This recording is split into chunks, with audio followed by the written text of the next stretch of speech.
Please remain standing for the nation's prayer. Kindly bow your heads in prayer. O Diyos na makapangyarihan, manlilikha, tagapagbigay buhay at tagapagligtas.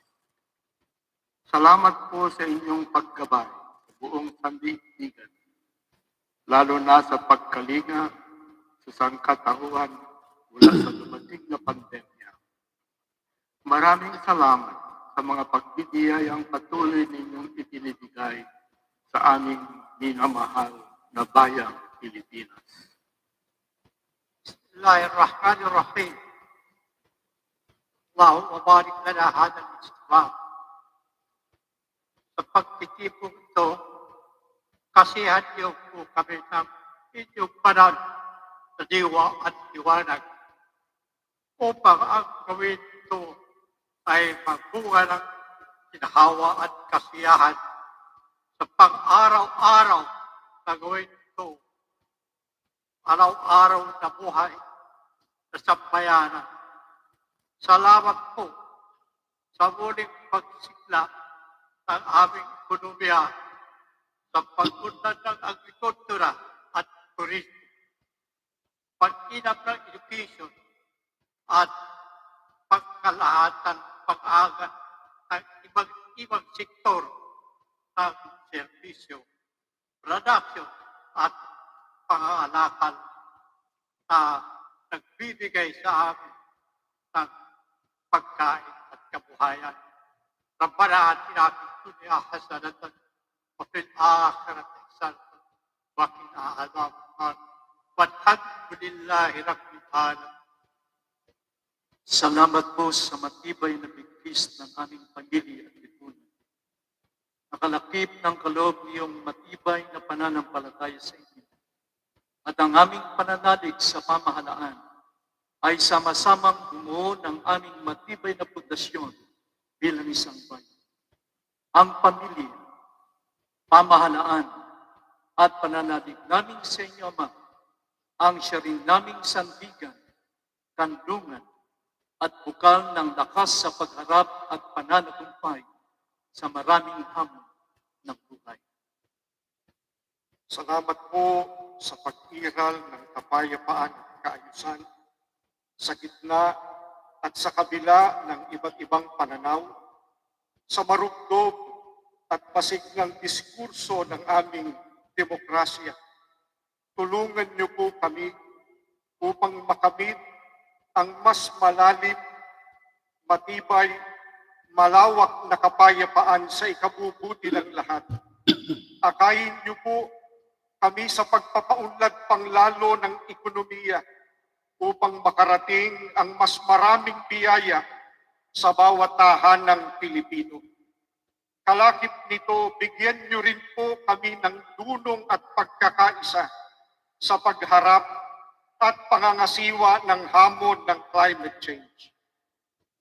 Maghari po kayo ng ganap ang inyong banal na diwa sa puso at isip ng aming mga mamamayan at mga pinuno, mga mambabatas, namamahala at mga hukom, sampu ng kanilang mga tauhan, upang ang buong katapatan, ang paglilingkod nila at kagandahang loob na manguna sila at maglingkod tungo sa mapayapa, makatarungan, maayos, maunlad, masagana at masayang pamumuhay ng buong sambayanan. Itinatalaga po namin ang gawain ito sa inyo pong mapabunyig at dakilang pangalan.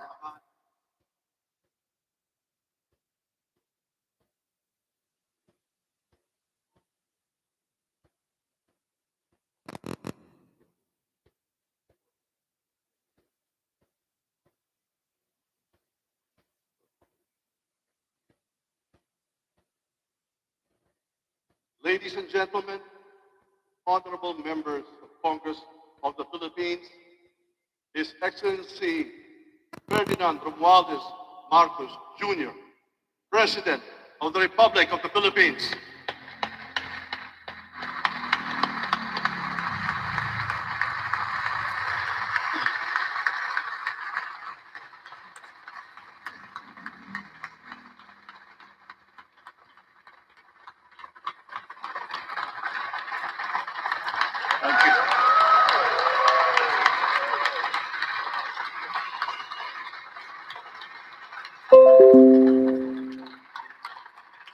Thank you.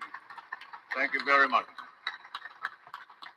Allow me to greet Vice President Sara Zimmerman Duterte, the former presidents, our former presidents, President Joseph Ejercito Estrada and President Gloria Macapagal Arroyo, Senate President Juan Miguel Zubiri, and the honorable members of the Senate, House Speaker Ferdinand Martin Romualdez, and the honorable members of the House of Representatives, Chief Justice Alexander Gismundo, and the honorable justices of the Supreme Court, His Excellency, Most Reverend Charles John Brown, and the esteemed members of the Diplomatic Corps, Executive Secretary Lucas Bersamin and the members of the Cabinet, First Lady Luis Araneta Marcos,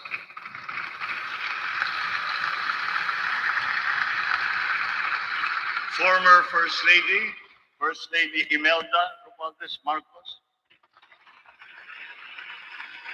other distinguished guests, mga minamahal kong kababayan, ladies and gentlemen, magandang hapon po sa inyong lahat.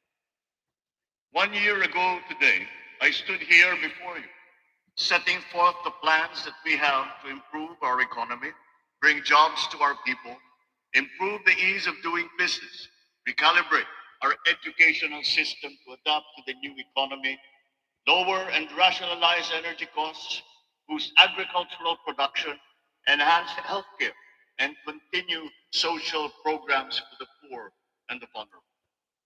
Let me now report to the people on the successes that we can now lay claim to, and also the challenges that we continue to face. Last year, we emphasized certain strong headwinds that were confronting us along with the rest of the world in our post-pandemic economic recovery. And the biggest problem that we encountered was inflation. Maraming kaganapan sa mundo ang nakapagpagulos sa maayos na takbo ng pandaigdigang merkado. Bukod sa digmaan sa Ukraine, naroon ang patuloy na epekto ng pandemya. Pinalala pa ito ng pagbabawas ng produksyon ng mga bansang pinagkukuhanan natin ng langis. Ang tumaas ang presyo nito, nagsunuran na rin ang presyo ng iba't ibang bilihin, ang gasolina, ang kuryente at ang pagkain.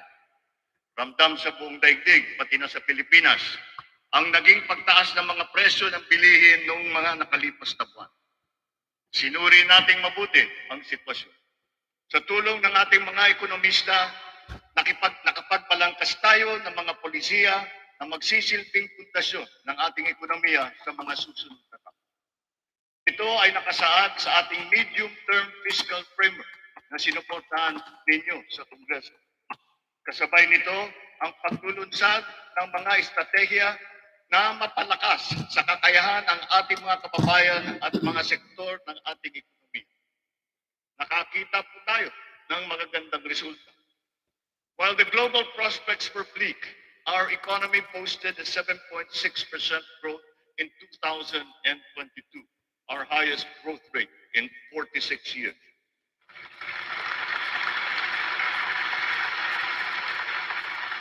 For the first quarter of this year, our growth has registered at 6.4%. It remains within our target of 6 to 7% for 2023. We are still considered to be amongst the fastest growing economies in the Asian region and in the world. It is a testament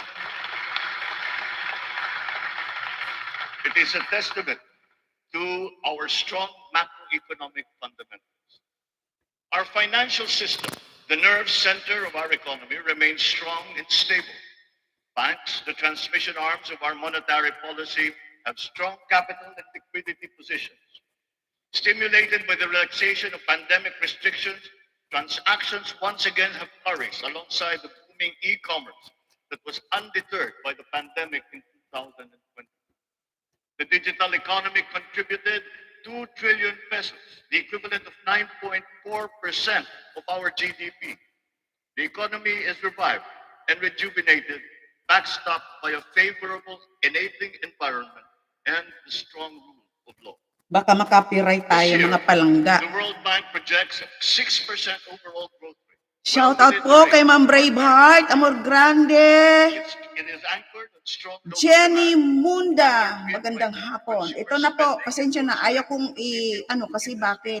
Hindi ko gagamitin yung StreamYard ko kasi nasa RTVM ako, mga kaibigan. Baka makopyright tayo. Inflation rate Ganon is sila moving kadamot in the right ngayon. direction. From 8.7% in January, our inflation has continued to ease up in all regions, settling now at 5.4% for June. What this means is that in spite of all the difficulties, we are transforming the economy. We are stabilizing the prices of all critical commodities. According to the Banco Central, inflation is expected to ease further by the close of the year and projected at 2.9% by 2020.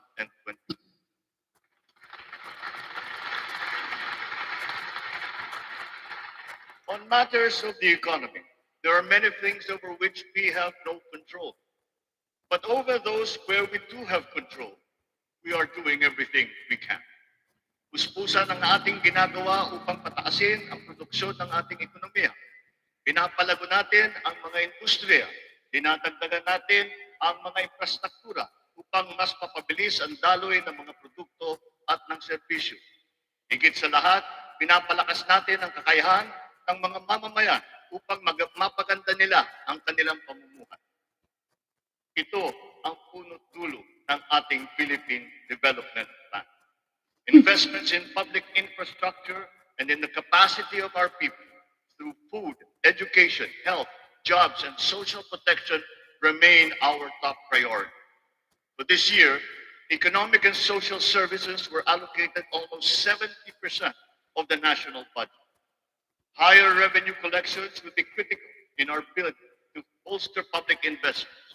Under our fiscal framework, we envision our tax and revenue efforts to further increase to up to 16.9% and 17.3% by 2028. Revenue generation has improved this year. From January to May, the Bureau of Internal Revenue has posted record collections amounting to 1.05 trillion pesos, an increase of almost 10% over the last year. For its part, the Bureau of Customs has also increased its collection by 7.4% for the first 7 months of 2023, amounting to 476 billion pesos. Since July 2022, we have seen increased revenues from PAGCOR of 47.9% and from the PCSO of 20%. We therefore seek, once again, the continued support of Congress to enact into law the policies and reforms under our fiscal framework. Sa mga nakalipas na buwan, nakita natin ang pagbaba ng presyo ng bilihin sa iba't ibang mga sektor. Saan doon? Patunayan natin na kayang maipababa ang presyo ng bigas, karne, isda, gulay at asukal. Malaking tulong ang Kadiwa Store na ating muling pinuhay. Sabi ko na nga ba eh. Ang layunin ng Kadiwa ay pagpugnayin ang mga magsasaka at ang mga mamimili. Walang iba pang namamagitan. Wala nang dagdag na gastos at patong. Maganda ang kita ng magsasaka. Sabi ko nga ba eh. Kadiwa niya, ibibida niya eh. 7,000 kadiwa na idinaos sa buong Pilipinas. 1.8 million na pamilya ang nakinabang sa mababang presyo ng bilihin. Sa kabuuan, halos 700 milyong piso ang naging benta ng mga ito na nakapagbigay ng hanap buhay sa mga membro ng mahigit 3,000 na kooperatiba at samahan. Maganda ang nakita nating resulta, kaya papalawigin pa natin ang Kadiwa sa buong bansa.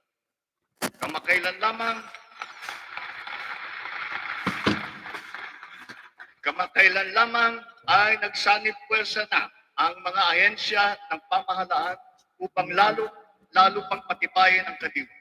Katuwang natin dito ang buong sektor ng agrikultura at ang lokal na pamahalaan. Our aim is to boost our local agricultural production through consolidation, modernization, mechanization, and improvement of value chains, augmented by timely and calibrated importation as needed. Nakita nating tumaas ng 2.2% ang sektor ng agrikultura sa unang 3 buwan ng taong ito. In our quest for food security, our methods are now more guided by science and the balance of nature, so that production is both sustainable and responsible, benefiting both this and future generations. Our fisheries codes must be revised to incorporate and strengthen science-based analysis and determination of fishing areas. This approach will protect both the interests of our fisher folk Kain tayo, and our nakakagutom. fisheries and aquatic resources. To this end, we will seek the support of Congress to amend the code to guarantee sustainable development of our fisheries sector in harmony with environmental values.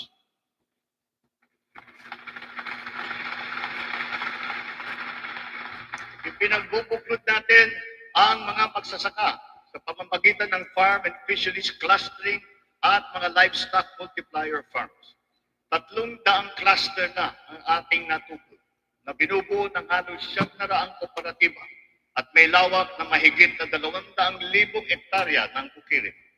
Upang mas mapabilis at mas papadali ang pagbuo ng kooperatiba, kailanganin natin ang suporta ng Kongreso na maamyendahan ang cooperative code. Sa pamamagitan nito, unti-unting lalakas ang kanilang produksyon at puwersa sa merkado. Totoo ang kasabihan, mas malapas basta't sama-sama. Pinapalawak natin ang kanilang kaalaman sa makabagong mga teknolohiya at pamamaraan. Isa na rito ang paggamit ng biofertilizer na gawa sa Pilipinas, subok din at maaasahan. Sa balanced fertilizer strategy, gaganda ang ani ng mga magsasaka. Hindi na nila kailangan pang umasa sa mas mahal at imported na fertilizer. Bilang tulong sa mga magsasaka, nabigay ang pamahalaan ng mahigit 28,000 mga makabagong makinarya at mga kagamitan sa iba't ibang dako ng Pilipinas. Sa ilalim ng iba't ibang mga programa ng kagawaran ng agrikultura, namigay ang pamahalaan ng mahigit na 50 milyong binhi ng palay, mahigit 1 milyong binhi ng mais, at sari-saring mga binhi ng gulay. Nagpamigay tayo ng mahigit 100,000 binhi ng nyug at nagpatanim sa halos 10,000 hektarya ng lupa sa buong bansa. Lahat ng mga binhing ito ay makabago, hybrid, at mataas ang kalidad. Sa naging pagtaas ng presyo ng gasolina at pataba, nagdala ng kaunting ginhawa ang mga fuel at fertilizer discount vouchers na ating pinamigay sa mga nahihirapang magsasaka. Ang mga natanggap nating donasyon na pataba mula sa China, pinimigay na natin kaagad sa kanila. Isa sa mga dahilan ng pagtaas ng presyo ay ang mga smuggler, mga hoarder, at mga nagmamanipula ng presyo ng produktong agrikultural.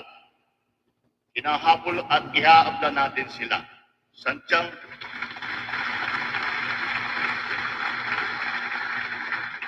Sadyang hindi tama ang kanilang gawain at hindi rin ito tugma sa ating magandang layunin.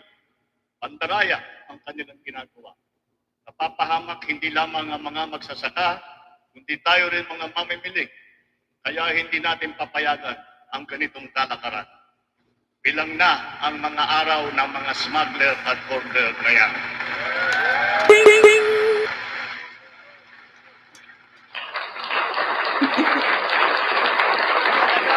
Infrastruktura para masuportahan ang may 14 na milyong hektarya ng sakahan.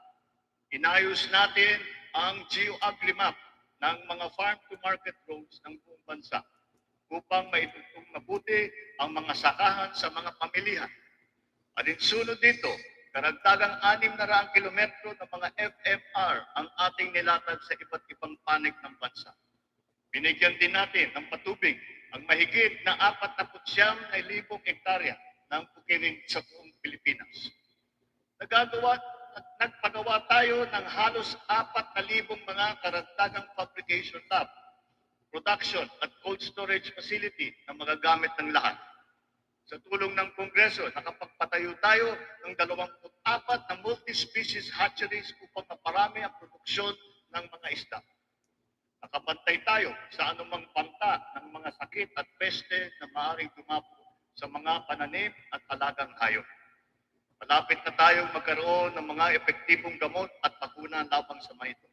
Samantala, pinapalakas natin ang biosecurity levels ng mga alagang hayop bilang panlaban sa sakit. Tayo rin ay naghahanda sa El Nino na nagpapadyang tumama sa mga darating na buwan. Nagsimula na tayong maghanda at ang mga buffer stock at ang mga kagamitang patubig ay hinahanda. Kung kinakailangan, magsasagawa pa tayo ng cloud seeding upang makapagdala ng ulan. Kasabay ng lahat na ito, hinihimok din natin ang ating sambayanan na magtipid ng tubig para sa malawakang paghanda sa banta ng tagtuyot. Tulad ng ating ipinangako, ipinagpatuloy natin ang reformang pangsakahan. Mahalagang haligi ito ng sektor ng agrikultura na ating inaayos. Nitong nakalipas na taon, mahigit 70,000 titulo ng lupa ang kinawad sa mga benepisyaryo ng reformang agraryo.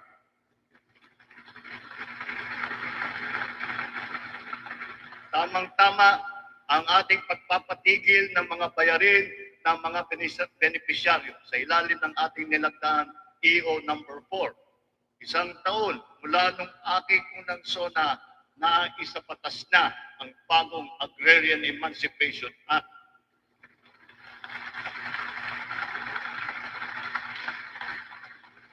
Dahil dito, ang 57 billion piso ng utang na pinapasan ng mahigit 600,000 benepisyaryo ay tuluyan ng napura.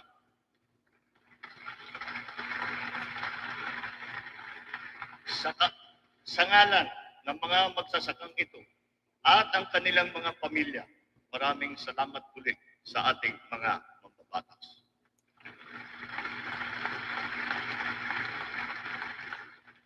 Ang tubig ay kasing halaga rin ng pagkain.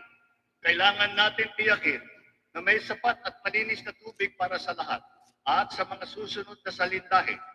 Kasama na rito ang tubig na ginagamit natin para sa sakahan. Considering its fundamental importance, water security deserves a special focus. Our efforts must not be scattershot, but rather cohesive, centralized, and systematic. So given that urgency, we have created the Water Resources Management Office to specifically handle the delicate job involving this most precious resource. Nakikipag-ugnayan tayo sa Kongreso upang maipasa ang batas para sa pagbuo ng isang Department of Water Resource Management.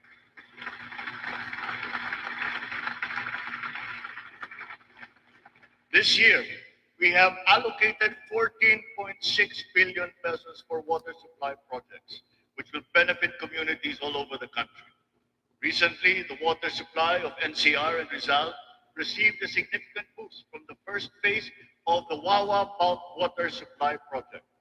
The water supply will increase as the project enters the second phase. We have installed 6,000 rainwater collection systems across the country in preparation for the looming dry spell brought about by El Nino. One of the keys to continuing economic growth is infrastructure development. So we will build better and more. Our 8.3 trillion peso Build Better More program is currently in progress and being vigorously implemented.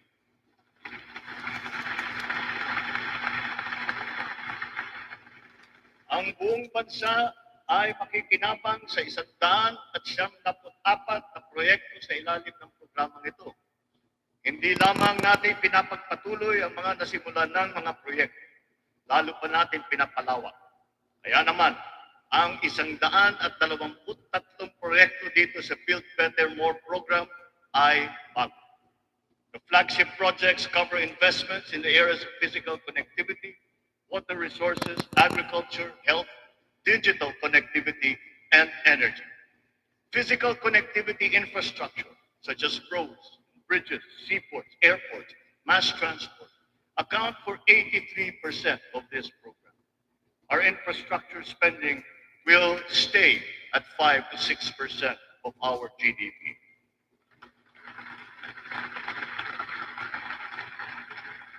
The underlying logic to our infrastructure development is economic efficiency.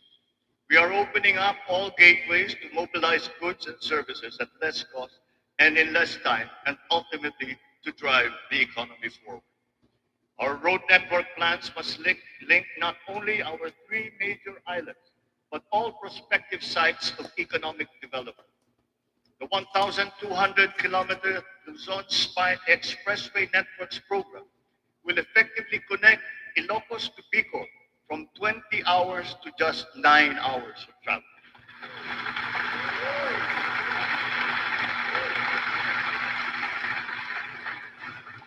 Under the Mega Bridge program, 12 bridges totaling 90 kilometers will be constructed, connecting islands and areas separated by waters.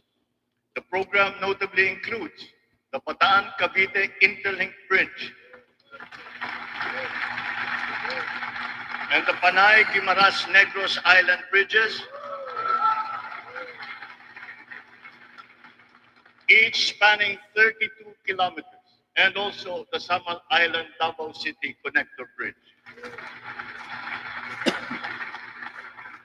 As of June this year, we have constructed, maintained, and upgraded more than 4,000 kilometers of roads and around 500 bridges across the country.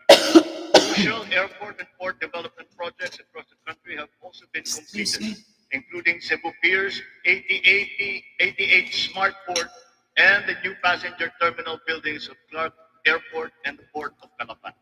Hello, Bro Joe! Shout out po kay Ma'am Jenny Munda, Amor Power, Amor Grandes Vlog. The southern leg of the north-south Pakinggan muna railway natin, system mamaya is na tayo growing magbigay ng ano. in a few years. Kain tayo ng travel inangit, from Pampanga putumaya. to Laguna Ay, will be reduced from 4 hours to just 2.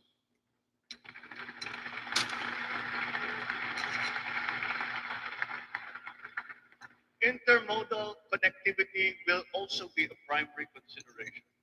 Roads, bridges, and mass transport systems will be interconnected. This network will provide access and passage to vital and bustling economic markets, such as agriculture hubs, tourism sites, and key business districts. For strategic financing, some of the nation's high priority projects can now look to the newly established Mahardika Investment Fund without the added debt burden. In pooling a small fraction of the considerable but underutilized government funds, the fund shall be used to make high impact and profitable investments, such as the Build Better More program. The gains from the fund shall be reinvested into the country's economic well-being. To ensure sound financial management, a group of internationally recognized economic managers shall oversee the operations of the fund, guided by the principles of transparency and accountability. This guarantees that investment decisions will be based on financial considerations alone, absent any political influence.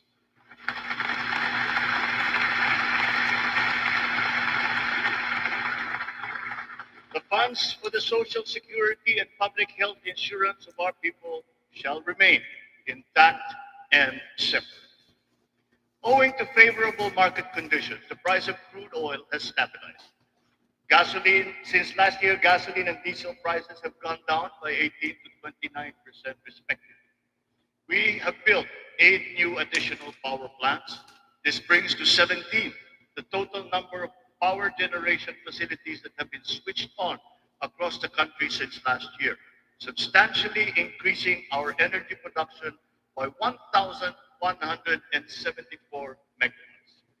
Alongside power generation, we are also as relentless in pursuing total electrification. Since my assumption into office, almost 500,000 homes have been given access to electricity. We will spare no effort to achieve full household electrification by the end of my term. 100% is within our reach. When it comes to energy, renewable energy is the way forward. We are aggressively promoting renewables so that it provides a 35% share in the power mix by 2030, and then on to 50% by 2040. To accelerate the realization of this green energy goal, we have opened renewable energy projects to foreign investors. Since last year, an additional 126 renewable energy contracts with a potential capacity of 31,000 megawatts have been awarded. To date, we have over 1,000 active projects spread all over the country. 299 of these are solar, 187 are wind, 436 are hydroelectric, 58 biomass, 36 geothermal, and 9 are ocean power. The Malampaya project has been a boon to our country, energizing 20% of Luzon. The renewal of the contract guarantees continued revenues in energy production for another 15 years. But aside from Malampaya, we will also push for more gas exploration in other parts of the country. The national government has also partnered with the BARM in regard to energy exploration and development, and also its utilization within its territorial jurisdiction. We therefore expect to see renewed investor interest in its promising sites. We finally have a unified national grid with the interconnection of the Luzon, Visayas, and Mindanao grids. The one grid, one market will enable more efficient transfers and more competitive pricing of electricity throughout the country. However, 68 grid connections are much delayed, according to the ERC's count. We are conducting a performance review of our private concessionaire, the National Grid Corporation of the Philippines. We look to NGCP to complete all of its deliverables, starting with the vital Mindanao, Abalos. Visayas, and Cebu Negros Panay interconnection. Habang pinapabuti natin ang lagay ng ekonomiya, pinapalakas din natin ang kakayahan ng Pilipino. Ito ay sa pamamagitan ng mahalagang armas ng edukasyon, magandang kalusugan at trabaho. Malaking bahagi ng pondo ng pamahalaan ay inilaan para sa mga ito. Sa ating pagtahak sa kaunlaran, walang mamamayang Pilipino ang may iiwanan. Para sa atin, ang bawat buhay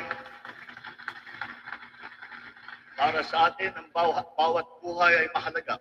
Ano man ang edad, kasarian, pangkat, relihiyon o pisikal na kondisyon, sila ay kukupin at tutulungan. Naglalaan tayo ng sapat na pondo para sa mga paglingap ng mga lubos na nangangailangan. Layunin natin na sila ay makapangon, mabigyan ng sapat ng kakayahan at maging produktibo. Hindi lamang DSWD, kundi pati ang DOLE, ang DepEd, TESDA, CHED ay tumutulong sa ating mga kababayan nangangailangan. Ambot Ang sa AIS, langaw, Activities laidan for sa Social upo. Equity, Social Pension for Indigent Senior Citizens, at ang Cash for Work para sa mga PWDs ay ilan lamang sa mga mahahalagang programa ng pamahalaan para sa kanila. Nariyan din ang Integrated Livelihood Program Kabuhayan upang matulungan ang mga maliliit na negosyo. We are inclusive in our pursuit of social protection. The pension of the military and the uniformed personnel is as important, as urgent, and as humanitarian as that of all other civilian Filipino employees. Efforts are underway to make it fully functional and financially sustainable. We are once again working closely with Congress to ease the transition from the old system to the new one, so as to be able to guarantee that no effects are felt by those in the uniformed services.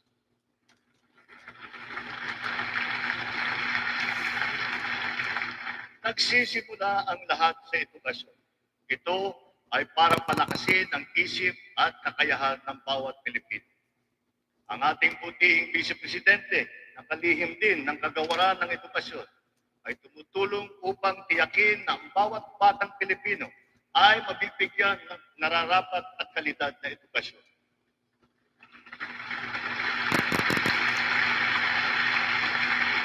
We have renewed hope in giving the best to our next batches of students, especially the 28.4 million learners who return to school this year. Learning recovery will be at the forefront of our education agenda. The Matatag Agenda for Basic Education has been launched, focusing on relevance of curriculum, rapid and responsive delivery, and the welfare of both learners and teachers. We are augmenting as well our school workforce. 90% of the newly created teaching positions have now been filled, while additional administrative personnel have been hired to unburden the teachers of any extra load. Taking to heart the lessons of the pandemic, alternative delivery modes and blended learning methodologies have been adopted to ensure unhampered learning. Additional social safety nets, such as school-based feeding programs, are also being implemented. Learners will be made more resilient. Our public schools and facilities are being increased and fortified. The shortage of classrooms and facilities is being addressed. Aside from new construction, schools and facilities are being retrofitted to become ready for the future, ready for hybrid and high-tech learning, and also climate ready and disaster-proof.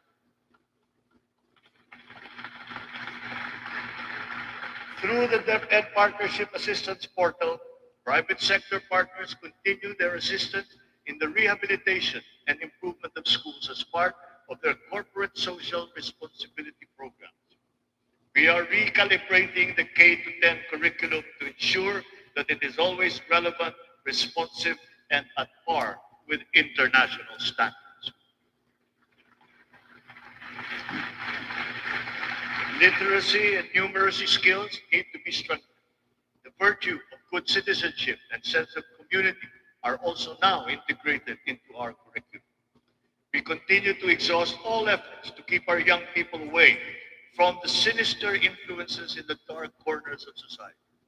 We are making available to them their participation in formal schooling, alternative learning, non-diploma Shout out courses, kay or in technical, vocational Sino ba? education and training. Marky Lincoln. TVET continues Marky to prove Lincoln, itself shout to out be an po sa'yo. empowering educational intervention. There are many examples of how its graduates have gone on to secure competitive technical jobs. Since last year, more than 1 million Filipinos graduated from the TVET, one-third of whom were TESDA scholars. More and more of our higher education institutions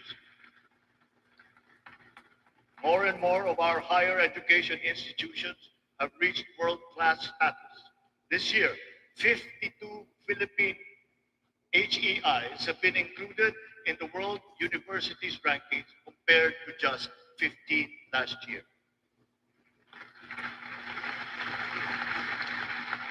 We will not let a student's financial constraints be an hindrance to his or her education.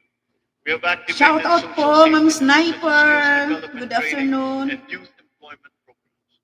Tertiary And- education in state universities and colleges will remain free for our qualified students.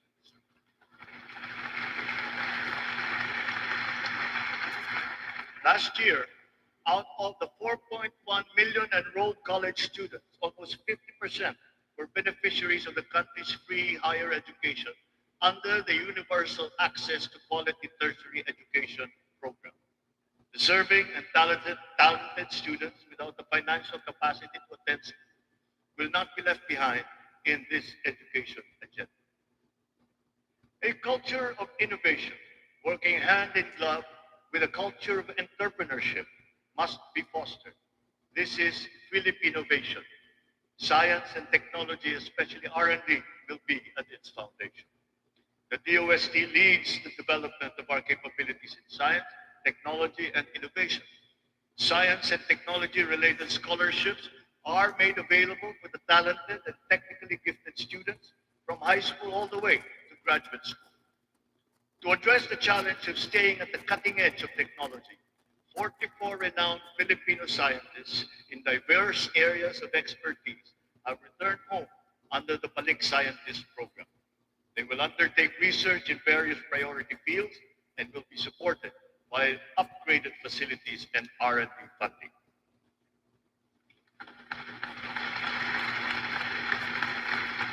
The Philippines has launched 2 additional satellites into space. Together with the first satellite, they will track weather, predict storms, evaluate soil and water supplies, analyze shifts in population, and be used for traffic management, geohazard mapping, risk assessment, and even including security and defense. Science, technology, and innovation will drive the quality and competitiveness of our workforce, as well as our manufacturing, export, creative, and service industries. In existing Mamaya, markets, baba and in na new tayo, ones, we mamaya. need to be Kinig muna tayo, Sir the Lincoln. bane of the mismatch Sir between Marky, jobs and thank skills you. Ma'am among our Braveheart, workforce is Ma'am being Boljak, rectified Team through Bantag. strengthened government, Pakinggan muna natin, industry, mamaya na labor, tayo. academic partnerships, Gigil na ako eh.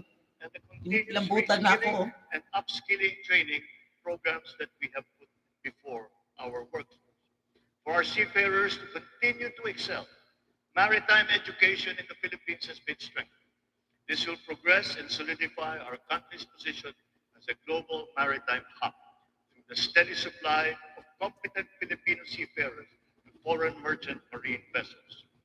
The question about the European Union's recognition of the standards of training of Filipino seafarers has, after 17 years, finally been resolved.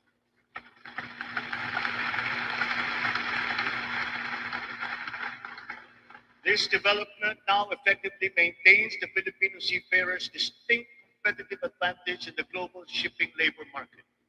To address the current shortage of healthcare professionals in our country and to help us achieve our goal of universal healthcare, we are greatly expanding our medical and nursing education programs. We will push the envelope even further. We are helping nursing graduates hurdle their board exams so that they will obtain their licenses and join our pool of healthcare professionals.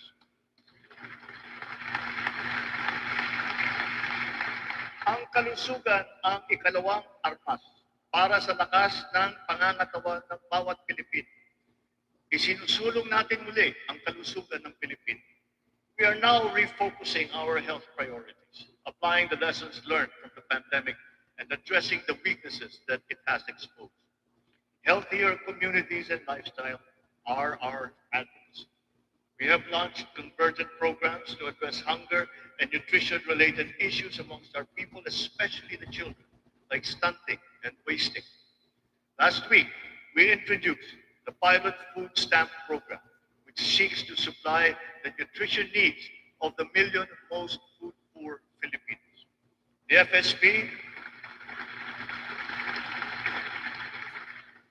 FSP shall complement our nutrition continuity programs, such as the First 1,000 Days program, which ensures nourishment for the first 3 years of a child's life.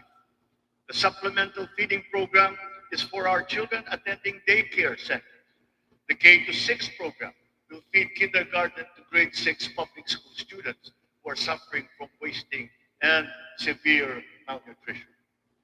We are catching up on the routine vaccinations of our children. As of this year, more than 80% of our eligible children have been vaccinated against measles, rubella, and polio.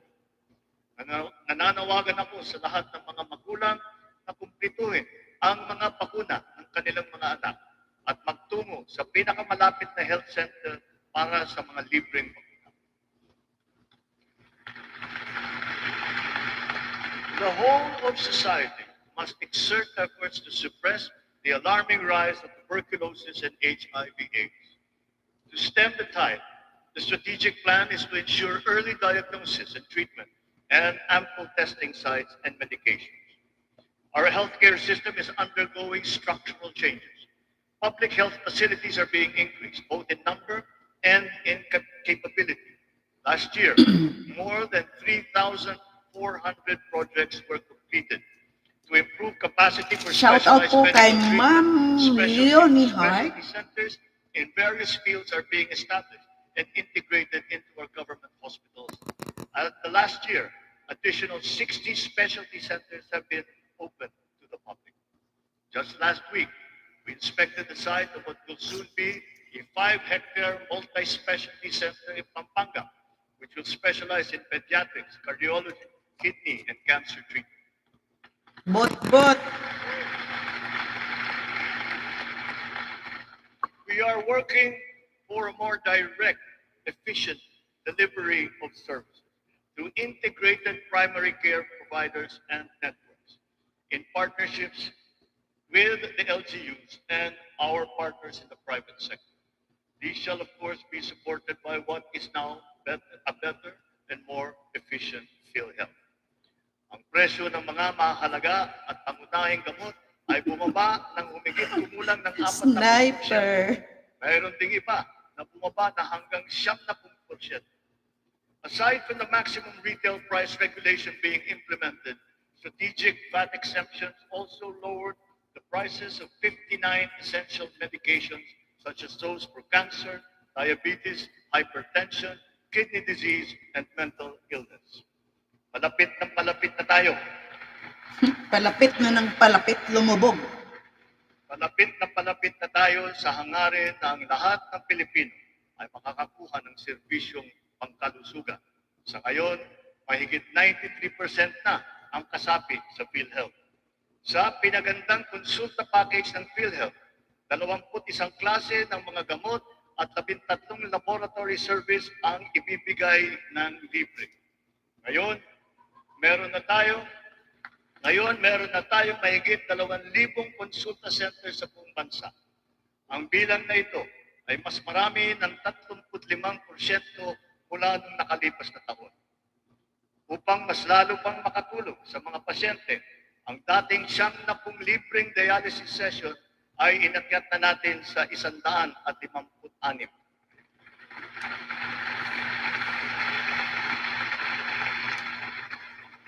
Mga kababayan, libre na po ngayon ang dialysis para sa karamihan ng Pilipino.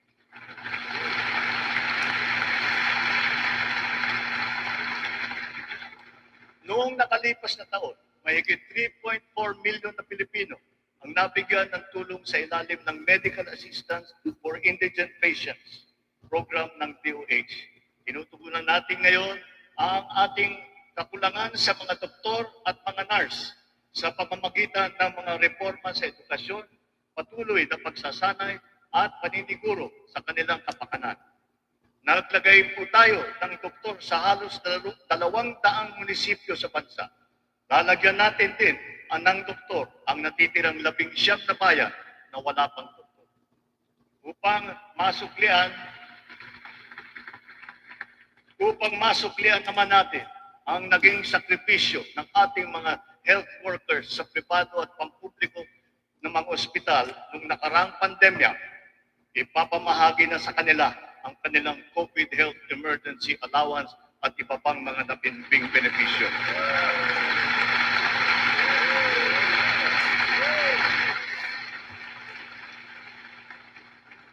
Kasabay ng pangangalaga natin sa edukasyon at kalusugan ng ating mamamayan, tinitiyak din natin na may sapat at magandang hanap buhay sa loob at maging sa labas ng bansa. As of May this year, our employment rate rose to 95.7%, clear proof of the improvement from the severe unemployment that we experienced during the height of the pandemic. Employment then was at a low of 82.4%. But even with our current high level of employment, we must do more. We will generate additional jobs for the remaining 4.3% of our workforce, as well as for the 11.7% underemployed Filipinos seeking better employment opportunities. Under the banner of our fast-growing economy, we are aggressive in our investment in business promotions and facilitations. For that, we have not limited ourselves to the local economy, but we have looked to the global economy for partnerships and agreements. Our independent foreign policy, a friend to all and enemy of none, has proven effective. We have formed strategic alliances with our traditional and newfound partners in the international community. We have embarked on foreign trips to promote the interests of the country for peace building and for mutually beneficial purposes. These economic missions have yielded an estimated total investment value of 3.9 trillion pesos or 71 billion US dollars, with the potential to generate 175,000 jobs. The implementation of recent economic reforms is underway. BOI approved investment projects have reached 1.2 trillion pesos during our first year, while other strategic investments approved for processing through the newly established green lanes amount now to 230 billion pesos. Our existing bilateral and multilateral trade agreements, notably within the ASEAN framework, and with Japan, and with Europe, and allow us to leverage our competitive advantages and reap economic benefits.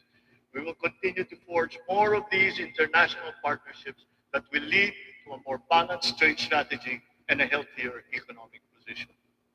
The Regional Comprehensive Economic Partnership, or RCEP, is now in force. It is a multilateral trade arrangement with the ASEAN and other countries such as Australia, China, Japan, Korea, and New Zealand. We can now have competitive access to a regional market that comprises 2 billion people. As we address our weaknesses and develop competitiveness in other potential areas, we must also play to our strengths. Our competitive advantage must be leveraged. As a service export powerhouse, we must continue to nurture the growth of the services sector, particularly the information technology business process management sector, and of course, the tourism industry. Our tourism has always been a reliable pillar of our economic growth through the years, providing livelihood to more than 5 million of our citizens. Because of the reopening of the economy and the phenomenon of revenge travel, this sector is headed for a great rebound. From January to June this year, we have received 3 million international visitors. This number is already 62% of our 4.8 million target for the entire year. Mga kababayan, ang lahat ng mga ginagawa natin ito ay magbibigay bunga sa libu-libong hanap buhay para sa ating mga kababayan.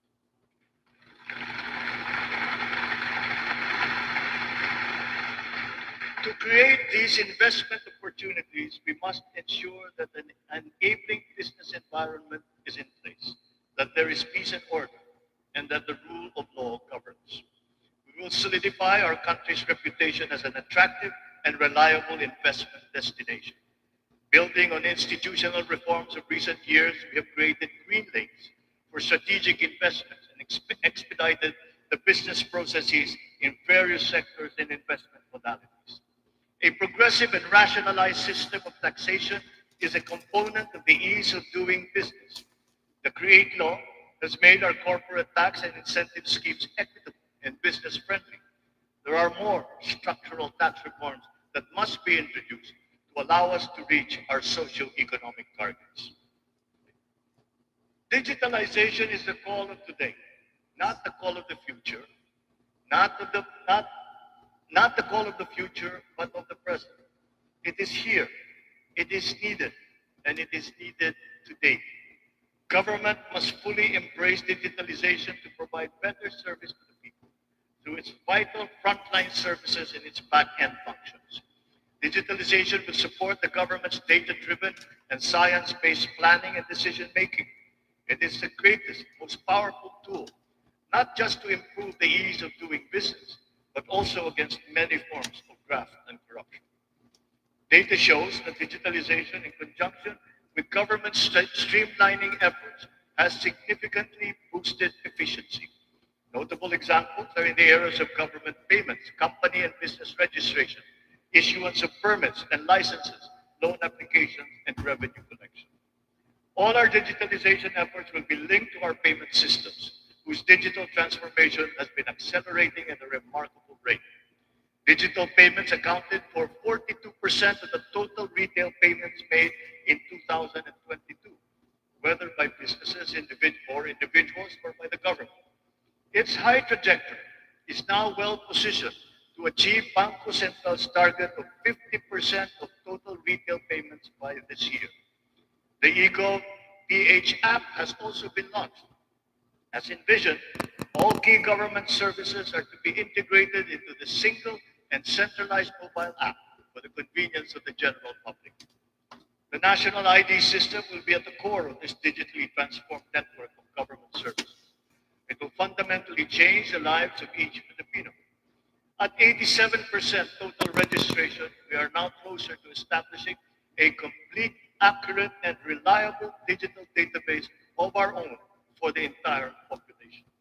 This has already been integrated into the eGov PH app and can be now accessed by our citizens. Consistent with this transformative policy direction, all government offices must then ensure that their vital services are digitalized immediately.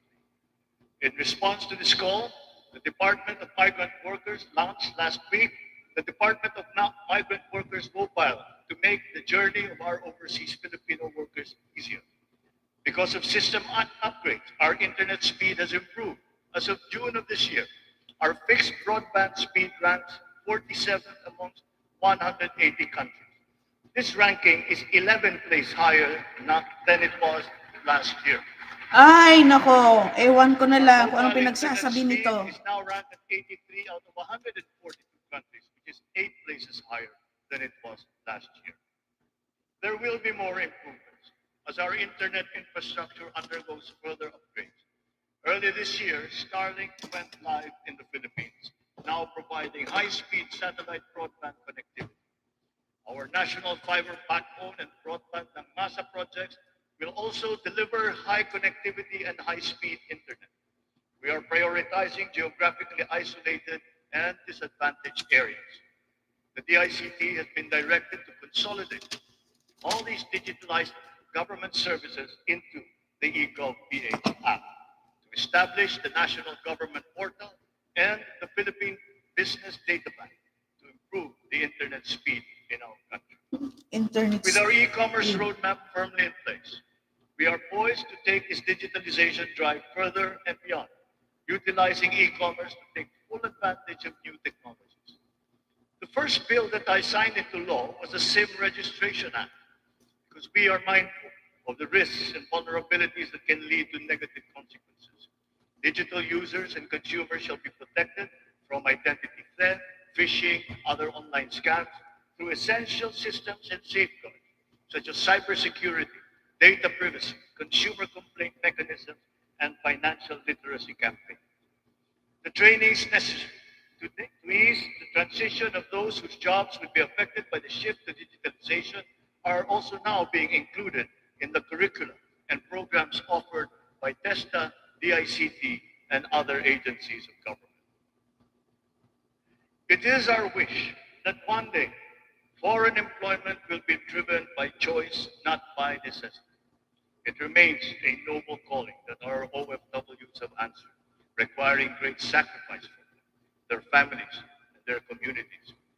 We are engaging with our partners in the international community to ensure a safe working environment for our country. And as we do so, we are also putting in place responsive mechanisms for the social welfare, repatriation, and reintegration of our returning OFWs into the Philippine economy.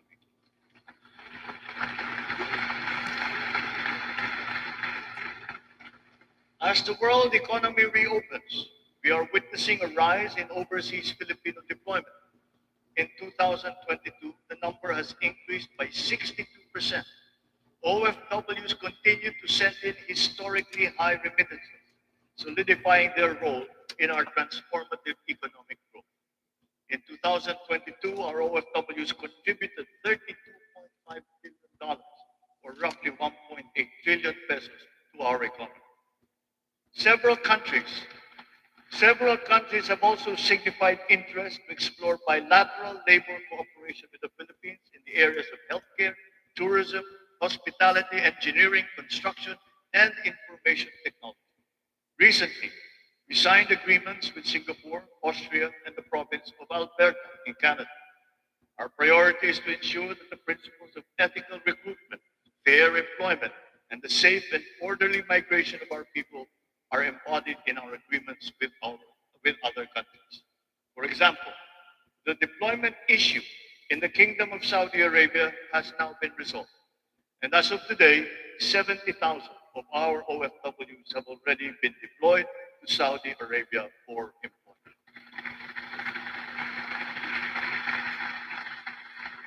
Moreover, the unpaid salaries and other related claims of some 14,000 OFWs who have been put out of work in Saudi Arabia during the pandemic are now being processed. The Crown Prince of the Kingdom of Saudi Arabia himself personally committed to me that the unpaid claims of Filipino workers would now be paid.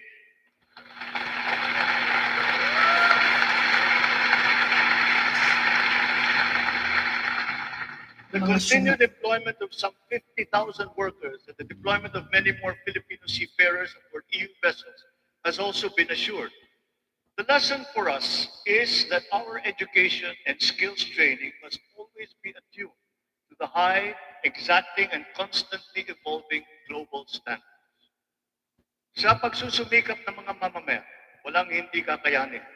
Kahit ang mga matatayog na pangarap ay maaabot, kasama ang inaasam na tahan. Patuwang natin ang lokal na pamahalaan at pribadong sektor upang matulungan ang Pilipino sa pangangailangan ng pabahay. Patuloy ang serbisyo ng Pag-ibig Fund upang makatulong sa kanyang 15 milyong membro para makabili ng bahay. Sa nakaraang taon, mahigit 100,000 ang kumuha ng housing loan sa Pag-ibig na nagkakahalaga ng 117 billion na piso. Ito ang pinakamataas ng bilang sa buong kasaysayan ng Pag-ibig.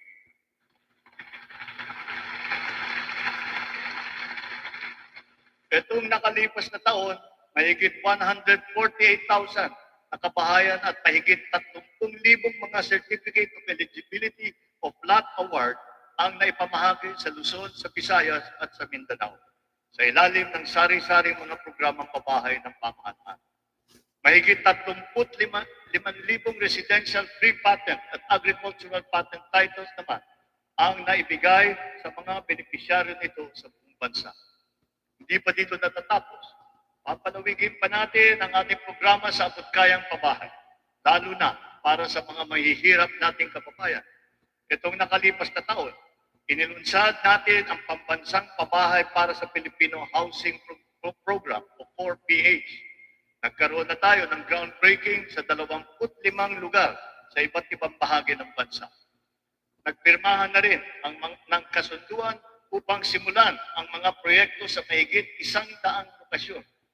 Kung susumahin natin ito, mahigit 1 milyong kabahayan ang may alay natin sa ating mga kababayan sa buong bansa.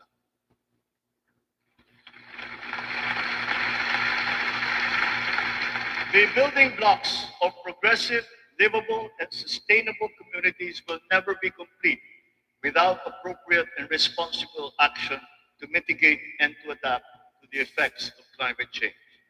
We can never lose sight of our responsibility to the future. The economic agenda cannot and will not ever be incompatible with our climate change agenda. Climate change is now an important criterion in our integral national policies, in planning, decision-making, up to the implementation of programs. The potential advantages of such enlightened policies extend to jobs and livelihood, with the unlocking of the development of the green and blue economies. We have learned many painful lessons from past disasters, but we continue to be alert and prepared in our disaster response. It has in fact been commented that sometimes we are over-prepared for such natural disasters. Well, to continue that, we are reorganizing our response teams to make them more adaptable, agile, and effective in times of calamities and crises, with a clear unity of command. Our evacuation centers are being upgraded to withstand the greater forces of the new normal of extreme weather, as well as other natural and man-made disasters. Furthermore, new evacuation centers are also being built, of which 55 have already been completed.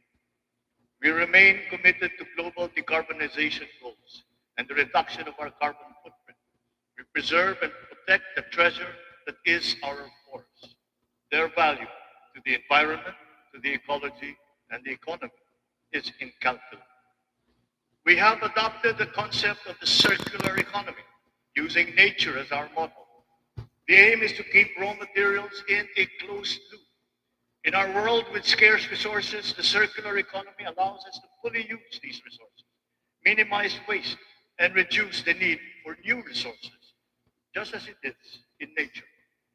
Just like our climate change action, this new system requires the participation of all sectors of society, up to each individual citizen, for it to succeed. Only a whole of government and whole of society approach will enable us to do all of these. It is necessary to apply all the resources that are at hand if we are to progress as quickly as we need. Collaboration is the key between and among government offices, and between government and the private sector, between industries and the academic, between government and international partners, and most importantly, collaboration between and among our populace. Kakailanganin natin ang tulong at kakayahan ng buong pamahalaan at ng buong bansa. And so we shall do the same for the next 5 years. We seek not only to become more effective, but more, to become truly transformative. This approach will be operationalized through the interagency cooperations, as well as through coordinated efforts between and among the three branches of government and the independent constitutional bodies. We have organized private sector advisory councils and national local mechanisms to establish the needed linkages. Once again, on this same principle, I urge the government to enact a new government procurement law and a new government auditing code.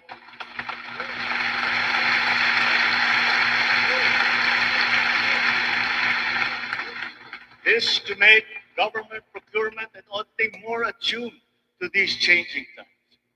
We will give effect to the mandate of the Constitution and the local government code as clarified by the Supreme Court very soon.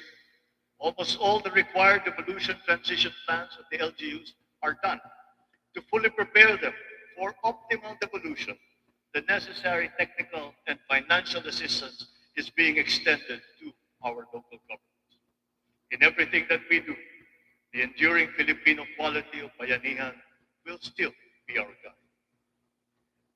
5 taon mula nung matinding kaguluhan, babangon na ang Marawi City.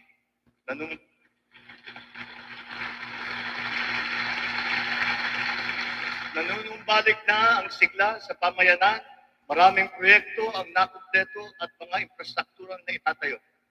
Kasalukuyan na tayo nagpoproseso ng tulong pinansyal para sa mga biktima ng Marawi Siege upang sila ay makapagsimulang muli. Naway mamayani ang pag-asa. Naway magpatuloy ang pagkakaisa, pagmamatyag at paghahangad ng kapayapaan at kaunlaran. We are proud of the progress that the farm has taken. It will be self-governing. It will be self-governing, it will be progressive, and it will be effective. But this was only made possible because of the cooperation of all key groups. We talked to the local governments, the royal families, the MNLF, the IMLF, the MILF. We're all consulted and represented in this transition phase. The international community has also supported us in this transition. Former adversaries are now partners in peace. Its functions have been defined, and its basic laws are now being written. Through the BARM, we have strengthened the nation's prospects for finally achieving sustainable progress anchored on a true and lasting peace in southern Philippines. We will continue to support the progress of the BARM, a base with our singular vision for all Filipinos.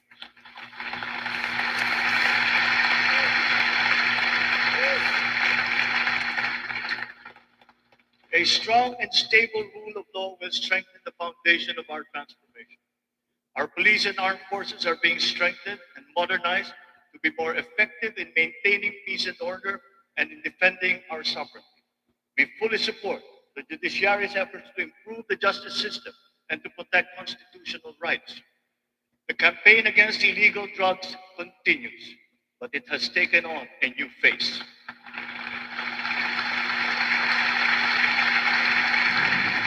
It is now geared towards community-based treatment, rehabilitation, education, and reintegration to curb drug dependence amongst our affected citizenry.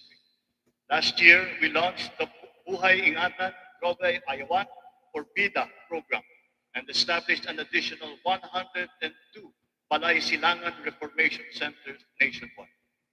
We will relentlessly continue our fight against drug syndicates, shutting down their illegal activities,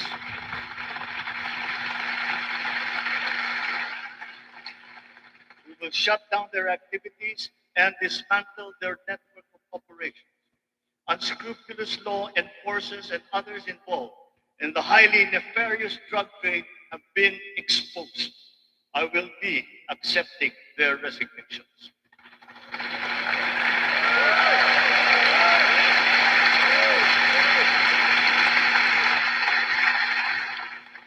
In their stead, we will install individuals with unquestionable integrity who will be effective and trustworthy in handling the task of eliminating this dreaded and corrosive social curse. We cannot tolerate corruption or incompetence in government.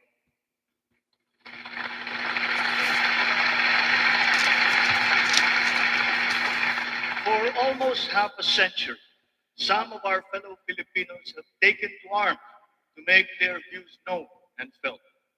We are now at a point in our history when their armed struggle has evolved. We have now progressed together towards peace and development. We have incorporated capacity building and social protection into our reintegration programs to guarantee full decommissioning of former combatants. Through community development and livelihood programs, the barangay development and enhanced comprehensive local integration programs have been effective in addressing the root cause of conflict in the countryside. To complete this reintegration process, I will issue a proclamation granting amnesty to rebel returnees, and I ask Congress to support me in this endeavor.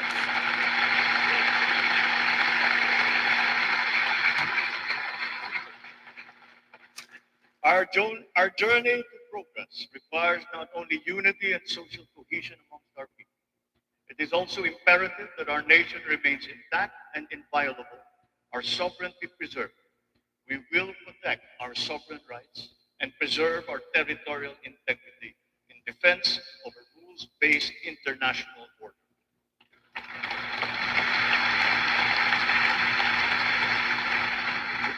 With our national interest paramount, we will always pursue constant dialogue and diplomatic approaches to the resolution of any issue that may arise. So the initial results of our efforts inspire confidence. Let us continue to be relentless in our aspiration of peace and progress. This has not been the work of a single person, neither a single branch of government nor even the whole government acting alone. This is the collective synergy achieved by all Filipinos working together. It took a whole-of-nation effort to achieve this immediate recovery from our pandemic slump. Unity was what made us rise once more. Nagsisimula pa lamang tayo. Ang pagbangon ng ating bayan ay magpapatuloy pa. Hinihiling ko ang inyong tiwala at pakikiisa. Sa ganitong paraan, makakamtan natin ang ating tanging hangarin, ang maginhawa, matatag at panatag na buhay para sa lahat ng Pilipino.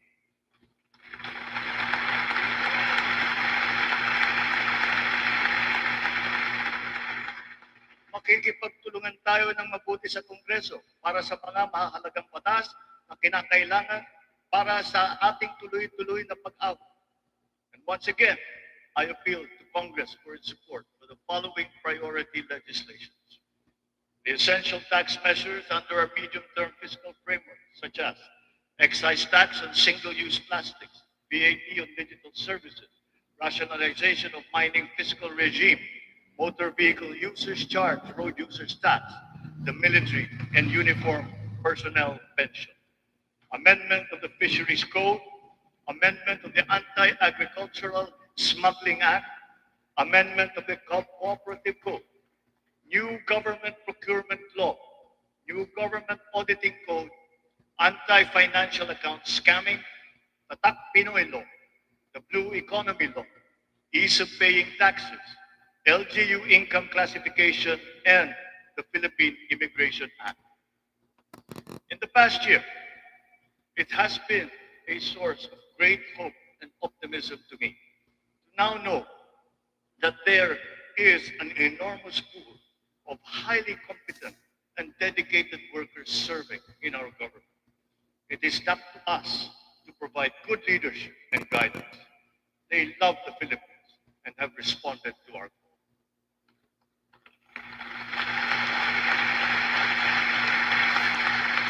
I have stated before that my confidence in our future was grounded in our world-class quality workforce.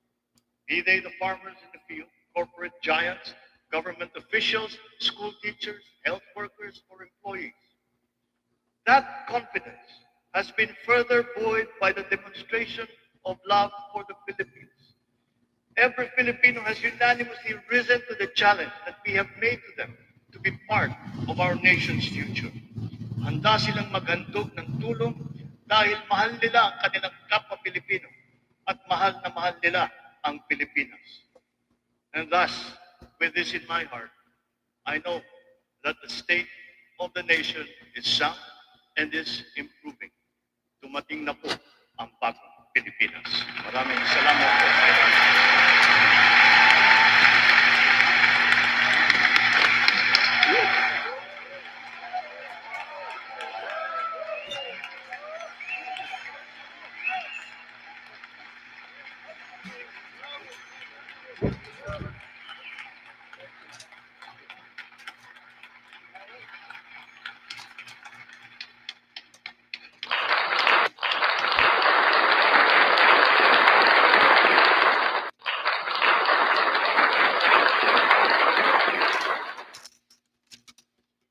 Wow!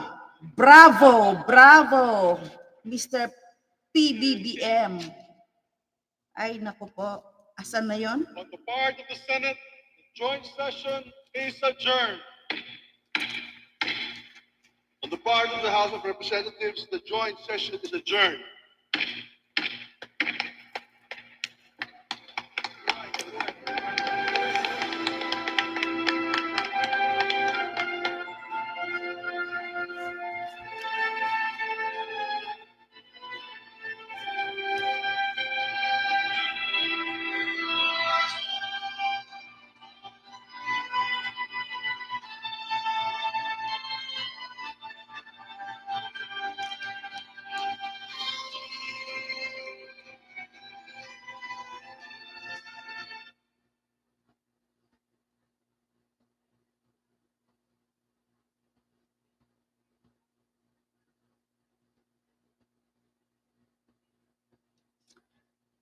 So, magandang hapon sa inyong lahat, mga kaibigan.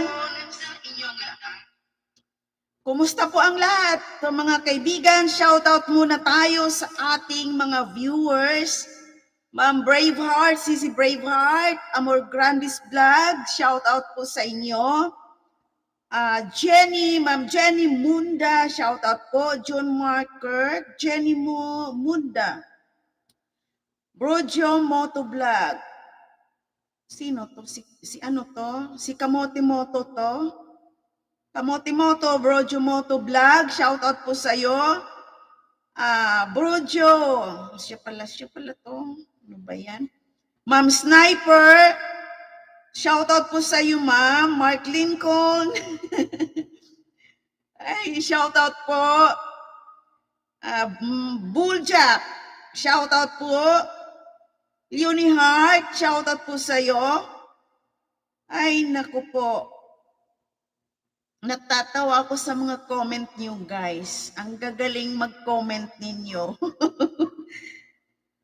So, sa lahat po, binabati ko po kayo ng maulan na hapon po sa ating lahat.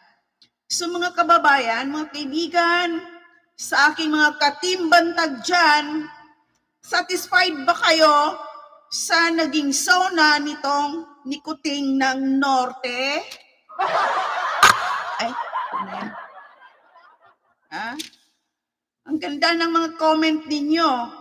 Unang-una dito, itong motivational rice, di umano, ito yung unang isinalang ni, I don't think so, how can a weak president address the problem of a nation where the big problem is his face. Ayoko na, last na to. Asan yung iba? Ba't nawala? Bakit nawala yung iba?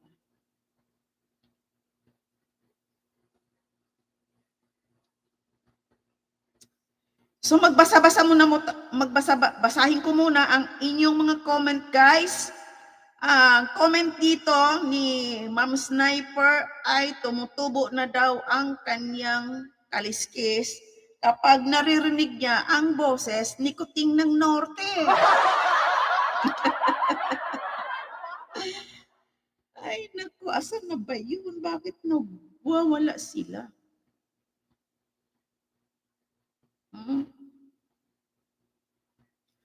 I don't think so. How can I, the weak person address the problem? So ito, tumutubo ang kaliskis ko kapag narinig ko ang boses ni Kuting. Okay, ma'am, kay Buljak, Team Bantag, nung walang Sona, naka-express ka best. Okay?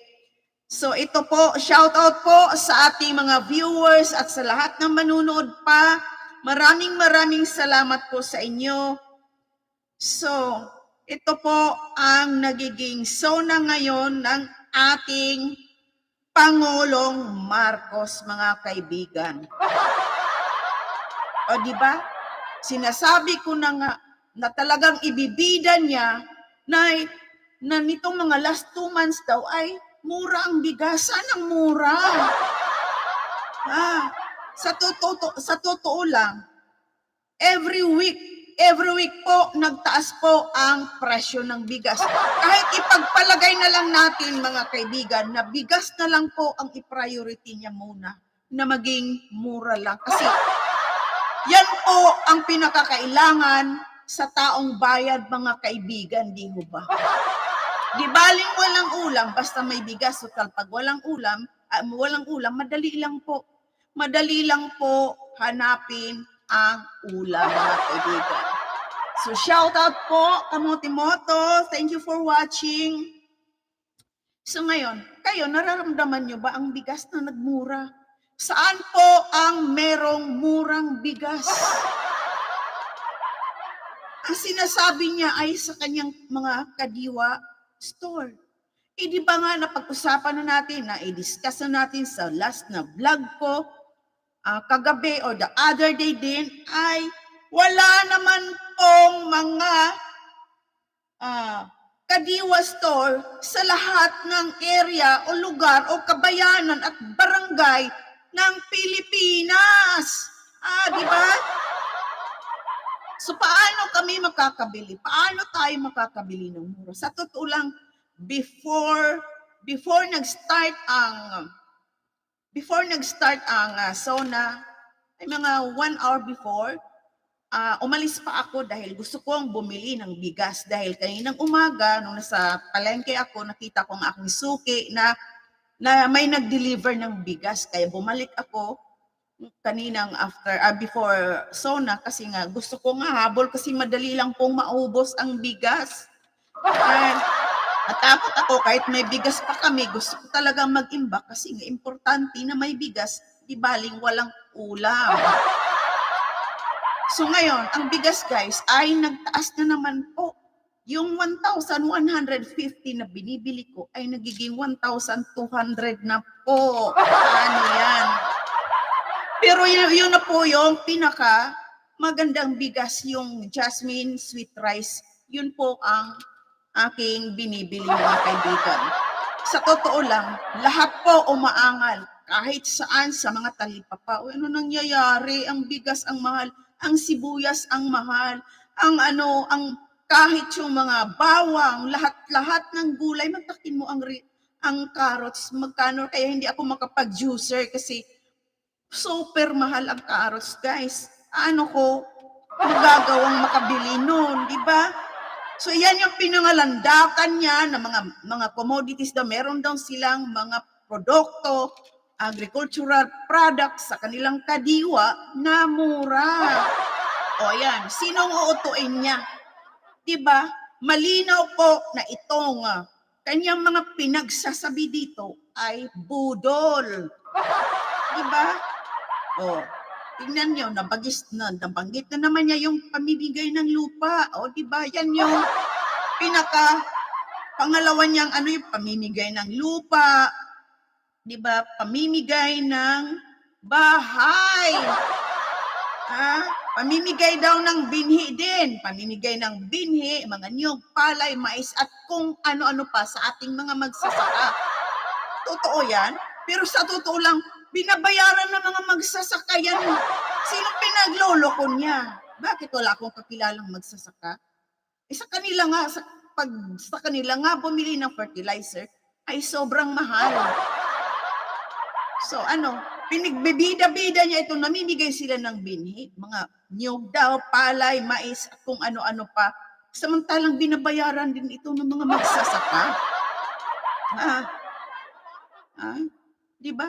At itong bigas, itong bigas, tapos ito pa, ang dami niyang binabanggit na napakaganda, ang ganda ng Pilipinas.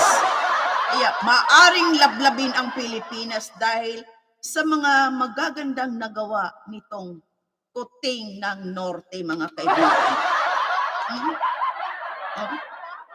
Sabi niya dito, meron pa siyang nabanggit dito na yung mga smugglers, hoarders, ay wawakasan na.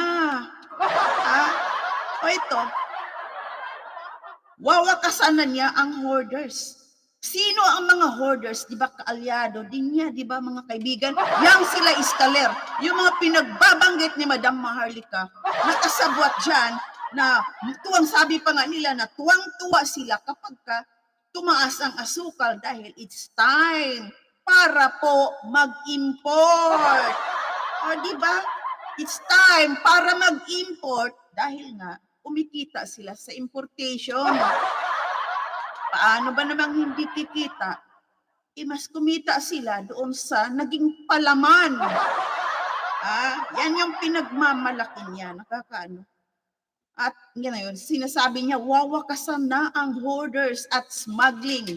Paano niya wawakasan itong smuggling syndicate na ito?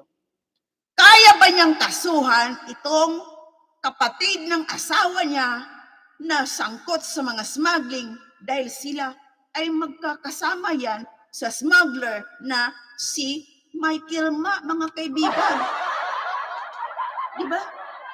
Yan yung mga tao na nandoon sa report ni Professor Clarita Carlos nung hindi pa siya naligwak. Na ngayon, na manawagan sana itong si Clarita Carlos na magkaroon ng investigasyon sa Senate or sa Kongreso, kanya lang, nanahimik. Nanahimik kasi siguro nakita ni Lisa Smugs kasi ang haba ng kamay. Tingnan niyo yung mga photo-ops ni mga photoshoot ni Lisa Smugs, di ba? Ang hahaba ng mga kamay niya. Nasobrahan po ang pagka-edit, mga kaibigan. Di ba aling pangit? Okay lang yung pangit ka. Kasi tao ka rin naman. Kung tao ka, kahit pangit ka, mamahalin ka ng taong bayan. O, di ba? Ayan. Lapit mo na ubusin ang kaba ng bayan. Sabi ni, sinong may sabi nun? Tama yun. Butigon. Ay nako, malapit mo nang ubusin ang pera ng kaba ng bayan. Sino ba yun? Kanino yun? Ay ito, kay Ma'am Sniper. At ito pa, no BBM, don't speak in Tagalog, just speak in English. I'll translate it on your behalf for the sake of our fellow countrymen. Bravo naman. Kasi paano, alam naman niya na Pilipinas ito. Siya ang presidente, Sona niya. Anong sa pagkakakala niya, maintindihan kaya ng mga mangmang ang mga pinagsasabi niya? Totoo yan. Dapat tinagalog na lang niya. Paano kasi mga New Yorker kasi? At siya naging British na yata. Ayan. Diba? Sabi pa dito, kay Buljak, sabi niya, tikalon. Ang tikalon is hambog, mayabang. Alam ko yan. Tama. Tikalon, ambot. Ayan mga comments nyo guys. Explain ko mamaya ang sinasabi niya, innovation Para po ito sa mga kababayan natin na di nakapag-aral na kagaya ko, grade 1 lang inabot, pero scholar nung araw. Wow naman! Galing po ito kay Marky Lincoln. Ito naman, partner, buti ka grade 1. Ako, ala talaga kahit kinder. Napaka-humble naman ni Ma'am Sniper. Ewan ko sa imo, butigon ka.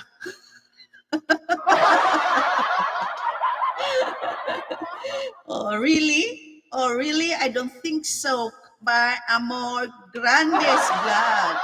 Matapos na speech niya, wala akong narinig kailan ang timetable ng innovation na sinasabi niya. Kaya 74 from now, bigay ko na grades niya. Yun lang ang English ko, ha?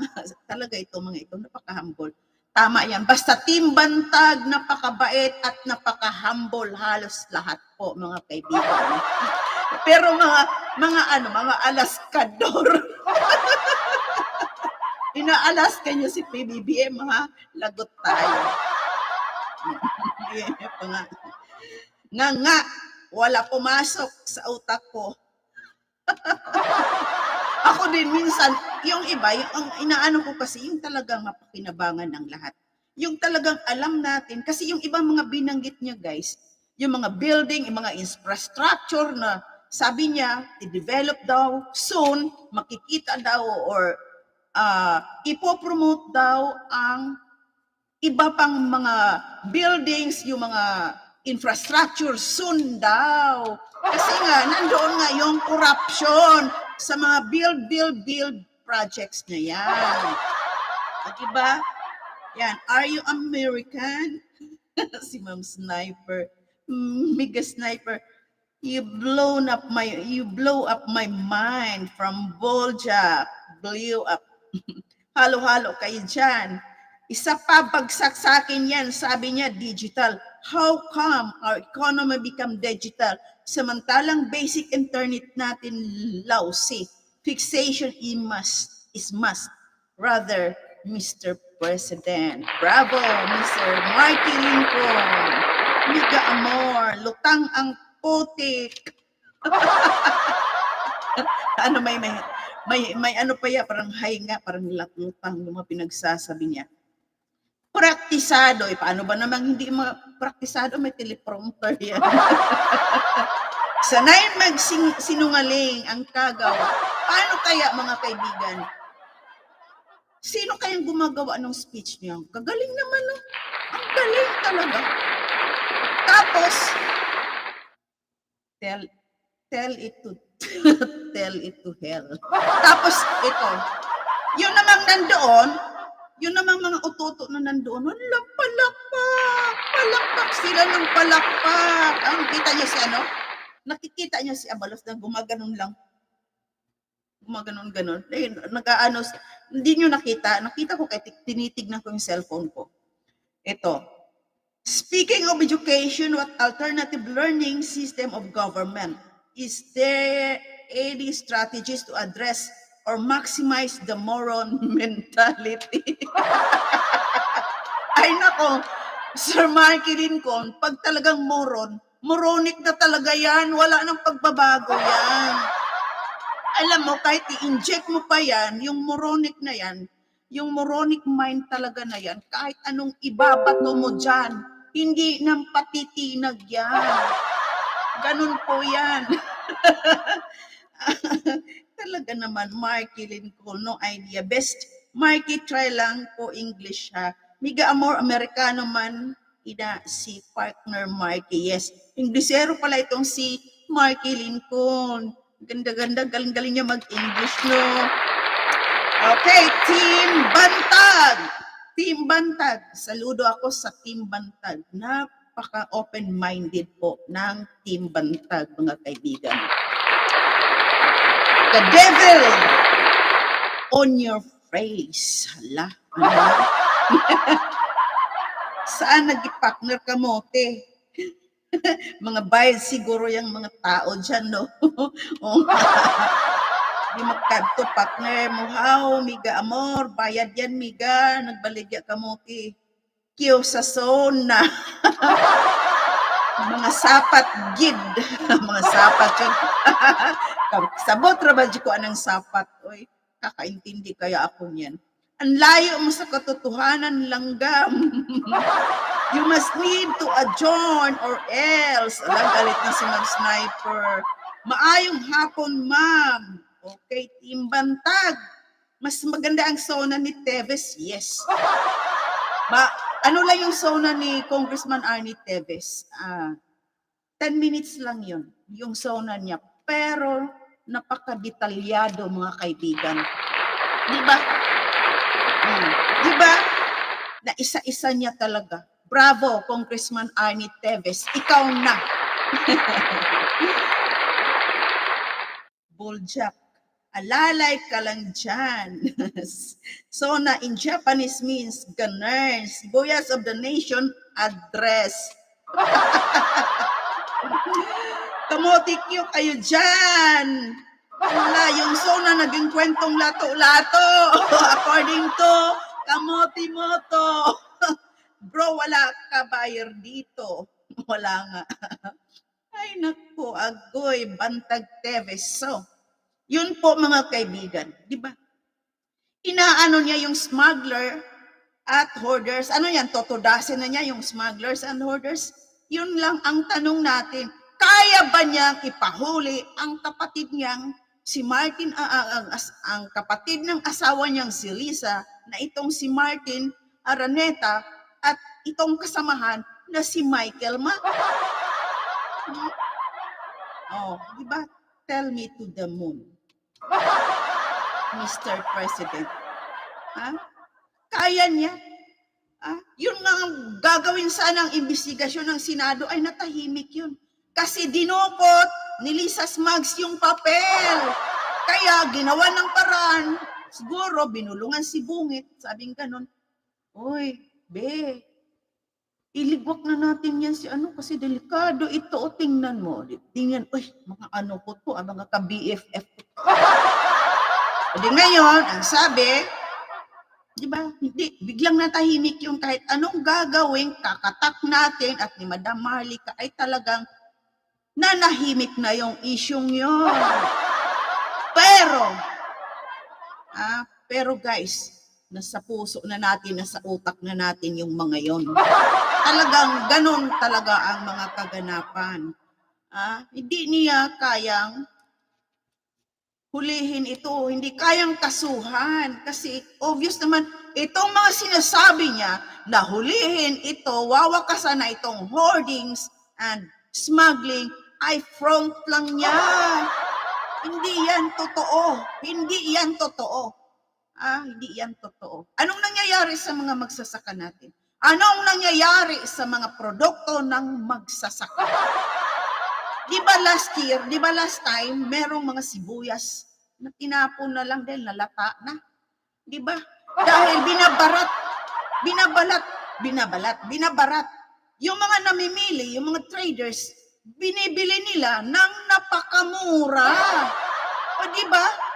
Tapos, pag sila ang nagbenta sa gobyerno, napakamahal. Kagaya ng sibuyas.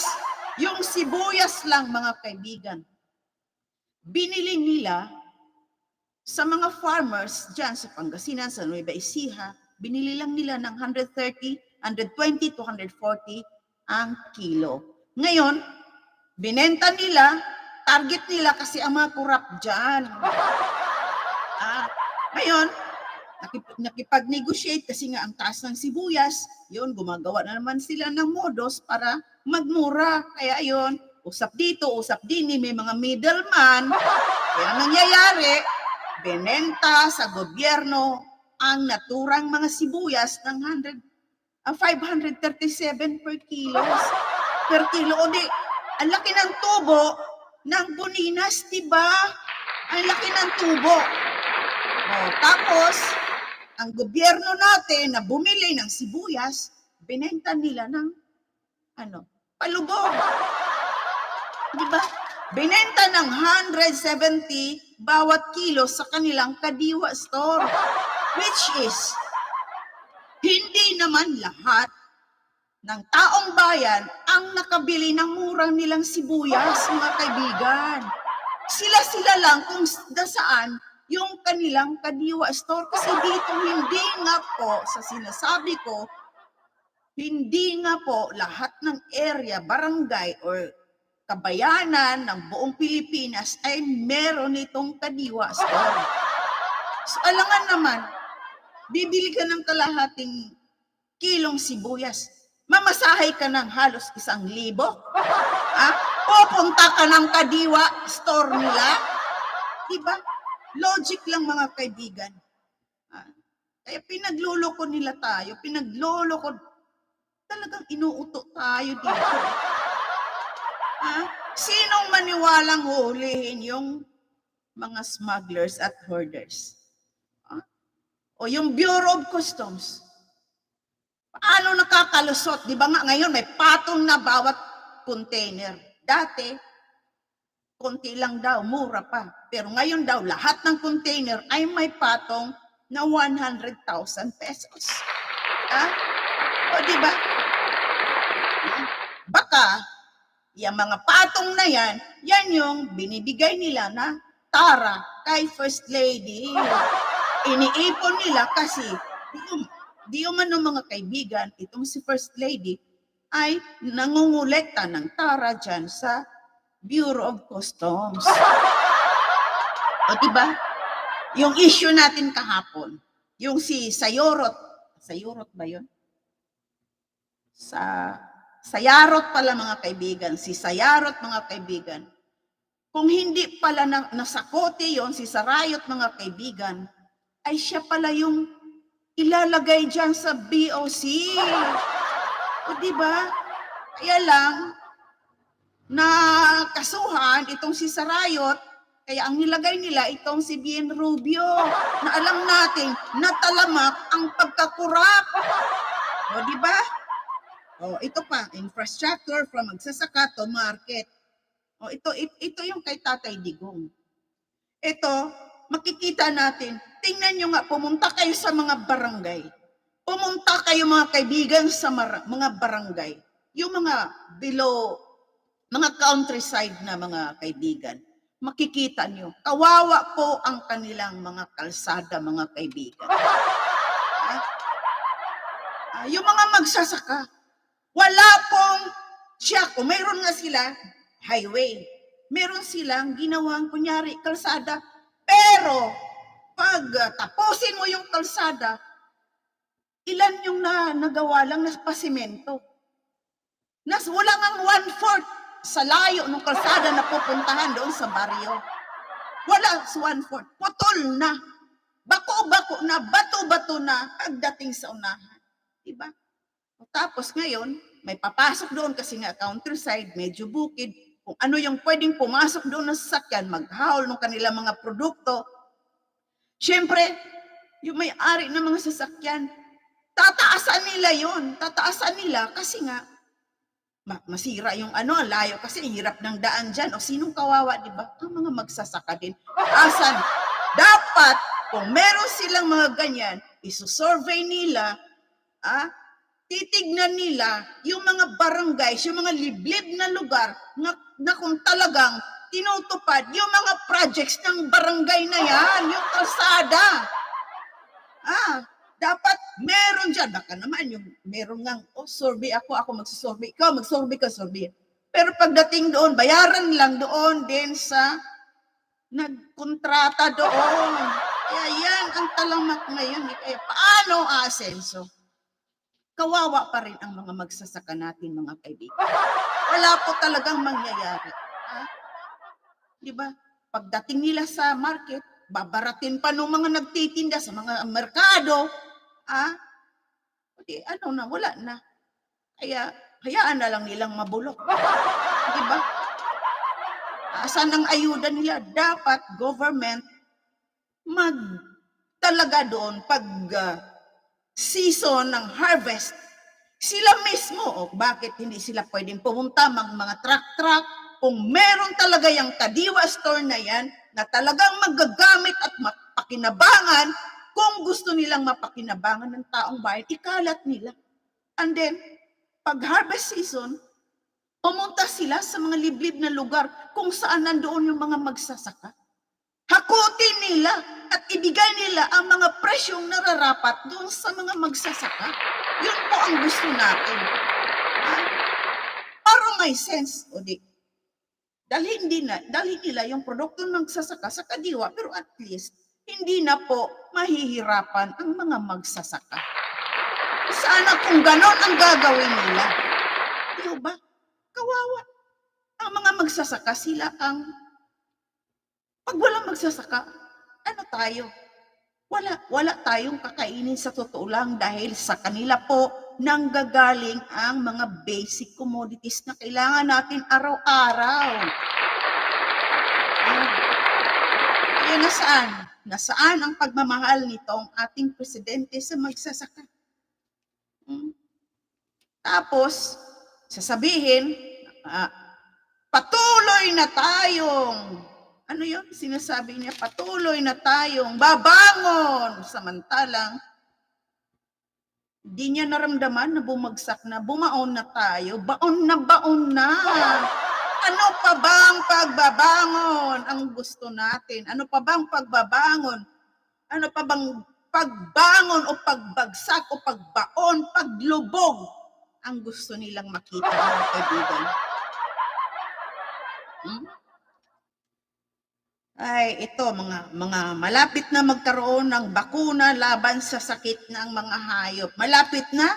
Matagal na yung may mga sakit na dumapo sa mga hayop. Bakit ngayon lang nila maisip at hanggang ngayon, wala namang mga prevention yan.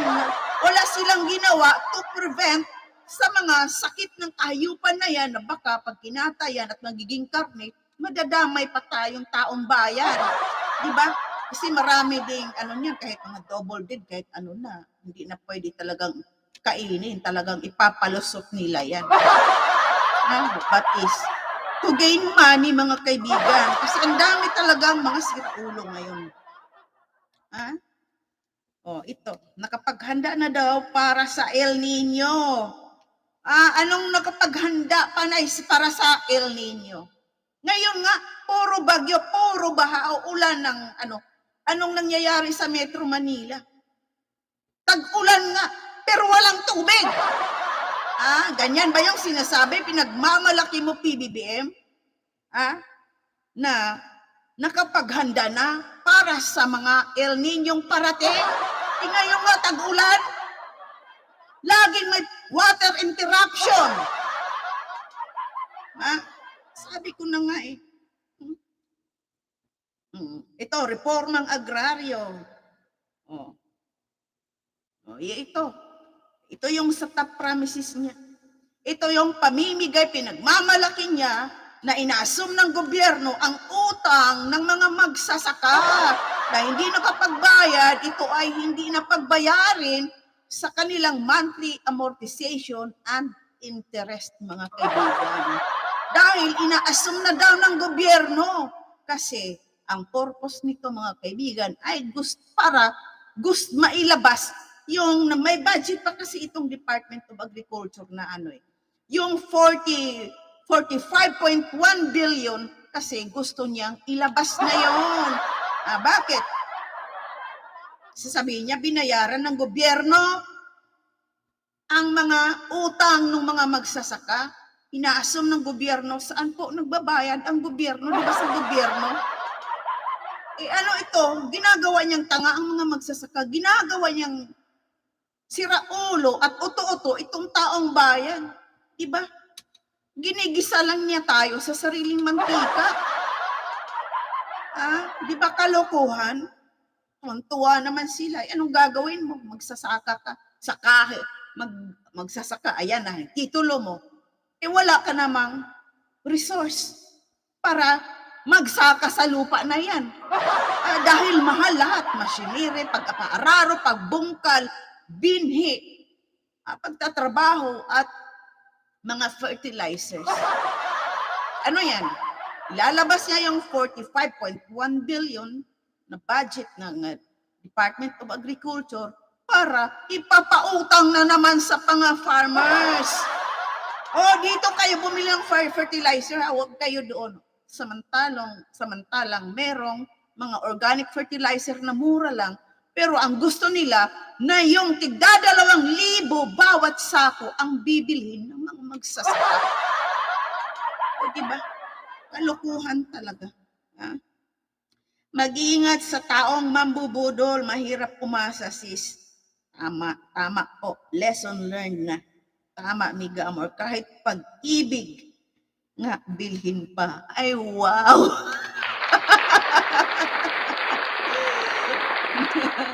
Kahit pag-ibig, nabibili ba ang pag-ibig? Wala na pagkatuan, Miga Amor. Buti pa ang pag-ibig, ibang lahi, bilhin. Nila tayo. Ano ba yan? Wag naman. Ayan. Kaya yan, buti no, hindi niya binanggit. Wala siyang binanggit sa EDCA. Wala siyang binanggit sa Afghan at wala rin siyang binanggit sa kanyang Maharlika. Diba? Nabanggit ba niya? Hindi niya nabanggit kasi nag-jot down kaya ako dito. Ang haba kaya nito. Oh. Reformang agraryo. Ayan. Malinis na tubig daw para sa sakahan. Malinis na tubig para sa sakahan. Kailangan pa bang malinis ang tubig sa sakahan? Ang dapat, yung mga water district sa buong kanayunan, ayun, ang i-assure nila, ang gagawin nila na malinis, hindi yung kakalawangin. Hindi nga ba iinom tubig namin dito, sir, yung mga running water namin dito, hindi po naiinom. Hindi namin pwedeng isabaw. Hindi namin pwedeng gamitin pang sabaw sa mga niluluto namin. At kung ano-ano pa. Ang gamit namin dyan, ligo, karwas, ligo, laba. Yun lang. Kasi ang iniinom namin, mineral, pinangsasabaw namin is mineral. Doble gastos po kami dito. Dapat ito ang ayusin nila. I-check nila ito. Kasi mga kalawangin na. Ayan. Kalilinis mo lang ngayon ng Konidoro. Bukas na naman, the other day na naman, pagising mo sa umaga, mayroon na namang bilog doon na, yun pala, ang kalawang, dapat yan. Kung may mga bata na uhaw, buksan na lang yung gripo, iinom, di ba? Ano mangyayari sa bata? Di magkasakit. Yan ba yung protektahan ang kalusugan dahil ang kalusugan ay kayamanan? Next. Hindi na natin kailangan yung tubig na pinanggalingan ng mga magsasaka kasi normal yun. Bakit? Ano yun? Ano mo yun? Purified water ang para sa mga magsasaka? Distilled water? Idaan mo pa sa proseso para maging malinis at pwedeng mainom? Sinong inom? Mga limatok, mga limpa. Ay, nako, dapat itong mga nasa kabayanan na safe sana at malinis itong mga tubig na dumadaan sa mga linya nitong mga kooperatiba din dito ng mga gahaman. Diba?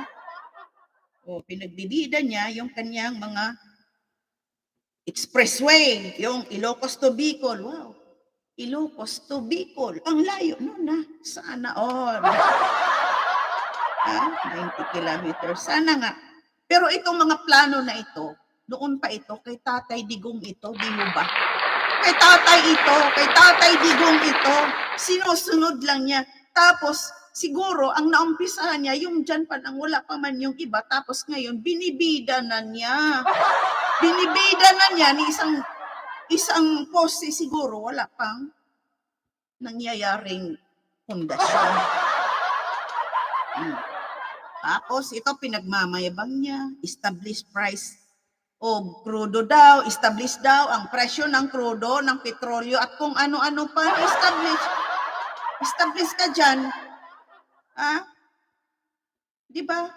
Mag-rollback ng 30 centavos, sunod na linggo, tataas ng 2 piso. Di ba ano yan? Yan ba yung sinasabi niyang establish daw ang presyo ng ating crudo, petrolyo at kung ano-ano pa? Saan dyan? Bumaba ba lahat? Hindi. Kaya nga, yan nga ang cause ng inflation rate na nagtaas dahil lahat, paano, syempre, ang mga nagde-deliver ng mga basic commodities, ng mga produkto, kung saan-saan, gagamit lahat yan. Pag tumaas yan, nagtataasan po lahat. Hindi na maka-afford ang sambayanan. Ha? Nagmamayabang. Tapos, magiging 100% na daw ang presyo na maayos ang petrolyo sa pagtatapos ng kanyang term. Di wow! Di abangan namin yon. Di na muna, istambay na lang muna namin sa sakyan. Hintayin namin matapos ang term mo. Baka bukas, makalawa, the next month or the next 3 months, wala ka na dyan. Yan ang inaabangan namin. O, diba? Mga interconnection of Luzon to Visayas, Negros, Panay, mga bridges. Ito yung mga kay Tatay Digong pa ito eh. Diba? Ay, dako, my goodness. Ang galing-galing nga niyang magsalita. Nakabwisit lang kasi English. Dapat hindi niya in English kasi alam naman niya, Pilipino tayo eh. Sinong ini-English niya dyan? Yung mga foreigner na nandoon, sino? Si Abalos, si Bubuying, si Subire, at kung sino-sino pa. Ay, bawat buhay ay mahalaga. Oo, totoo yan. Tama yan. Diba? Oh, bawat buhay ay mahalaga. Bawat buhay ay mahalaga. Kaya kailangang pahalagan ang buhay. Paano mo mapahalagan ang buhay mo? At paano mo mapangalagaan, maitaguyod mo ng mabuti na ang buhay mo ay pangangalagaan. Pinangalagaan mo nga ang buhay mo, pero ito naman ay gustong sirain ng mga iilan, ng mga gahaman, mga kurap, mga kawatan na yan. Diba? Ay, nako. Huwag na. Pati education, ang dami niyang sinasabi sa education. Hindi naman niya dapat yung kanyang EDCA, MIF, yung Mahardika. Wala siyang sinasabi doon, mga kaibigan. Fairness. Bakit? Kasi alam nila yan, na pambubudol, panloloko, scam yang Maharlika Investment Fund. Kaya hindi na niya pwedeng i-discuss yan. Hindi na niya pwedeng i-explain. Hindi na niya pwedeng i-elaborate yan. Kasi naintindihan na ng taong bayan na yung Maharlika na yan ay scam. Oh, mga Filipino seafarer will be most competitive nowadays. Bakit? Noon pa. Lahat naman ng mga Filipino ay very competitive dahil sa kanilang mga pangarap, sa kanilang pagsisikap. Na marating nila ang gusto nila kasi yan sila nangangarap yung mga yan, hindi nangangarap na mambudol yung mga yan. Ngayon pa niya nasasabi na ang Filipino nowadays is very competitive, most competitive daw. O diba? Bobo talaga. Ay, nako. Kalusugan, ikalawang armas. Ito, kalusugan, ikalawang armas, kaya kailangan healthy lifestyle. Kaya ito, namimigay sila ng food stamp para maging healthy lifestyle ang sambayanan. O, yung food stamp nila sa first 100 days, sa 3 months na yan. Ito ha, nandito yun. 1,000 days. O, ilan to? Ilan tong 1,000 days? Sa 3 years. 3 years pala to. Ito nga, July to December, 3,000 pesos sa isang pamilya with a member of 5 or 4. Paano magkasya yan? Paano maging healthy lifestyle yan? Makabili ba na isang ganon na karot para maging healthy sila? Anong mabibili sa 3,000? Yung 3,000 pesos hatiin ng 5 o 4. Magkano? 600, 750. Sa loob ng isang buwan, magkasya yan sa healthy lifestyle ninyo? Pwede. Talbos. Magpurga ng talbos, ng malunggay, inihaw na talbos, ginisang talbos, nilagang talbos, salad na talbos. Priority ang bigas. 600. Yung isang bibili ng bigas. Ano yung 600? Wala mangang kalahating sako. Kung ang member ng pamilya ay 4 hanggang 5, ang makukonsumo niyan, lalo na pag malalaki na. Di ba? Lalo na pag mga damulag na alam natin na magkonsumo na yung mga yan sa isang buwan ng 1 kaban. O magkano ang 1 kaban? Pagpalagay natin, 2004 mga kaibigan. 2004. 1 kaban, 1 buwan na yon. So magkanong natitira doon sa 3,000? O anong pambayad? Mabuti kung mga may sideline sila para sa kanilang mga bills, tubig, kuryente, pangmatrikula. Uy, paano yan? Paano niya masasabi na ang kalusugan ay ikalawang armas? Pinagmamalaki niya itong mga food stamp nila, mga kaibigan. Tama ba ito? Pero sa binigay ng ADB o Asia Development Bank is almost 3 million. Or ipagpalagay na lang natin na $3 million. Diba? Nabanggit ko na po ito nung nakaraang vlog ko. So, gawin natin peso, Philippine peso, magiging 162. Sa target nila na 3,000 a family with 3,000 pesos na stamp, food stamp. So magkano? Hanggang bawat buwan, 9 million. O, July hanggang December. Magkano lang? 54 million. O nasaan yung remaining na 102 million? Yun nga ang logic. Paano maging healthy? Paano maging healthy lifestyle? Ni tilapia nga, 120 ang kilo. Diba? Natural na ito. Ito. Tignan mo. Palapit na ng palapit na makukuha na daw ang mga pangarap ng PhilHealth na matugunan ang bawat sambayanan. PhilHealth, balita natin, di ba? Ang PhilHealth ay kukunin ng gobyerno sa Office of the President. So, sinong mamahala? Expected na natin yan. Si First Lady ba? Alam naman natin na ang laki ng PhilHealth na yan kasi halos yung mga nasa abroad ay may PhilHealth. Ako tinigil ko talaga yung PhilHealth ko mula nung kinurap ng isang senadora yung PhilHealth na yan. Bakit ba? Kasi bakit? Anong mapupuntahan? O maasa yung iba. O ito nga, may PhilHealth ka nga. Gagamitin mo nga sa mga accredited hospital kapag pamilya mo magkakasakit. Pero ang mangyayari, katakot-takot na mga papel, na mga dokumento, na ayusin mo mga papel sa dapat mong isubmit at paduguan, papawisan ka pa, iiyak ka pa, pipila ka. Diba mga kaibigan? Tapos kadali lang, magbayad ka. O ito kasi ano to, contribution ko to for the sake sa aking pamilya, para in case may mga sakunang ganito, meron tayong PhilHealth. Tama nga naman yung ano na yan. Kaya lang, ang nangyayari kasi mga kaibigan, mismanagement. Kasi yung mga nagmamanis kadalasan dyan, na alam nilang may mga malalaking bagsakan dyan ng ating mga members, ay talagang iniisip nila na kukurakutin. Diba? Tapos pinagmamayabang. Sinong hawak nito? Si Butod. Naloko na. Ito, 95.7 ang employment rate ng bansa sa loob at labas. 97.7. So, ibig sabihin,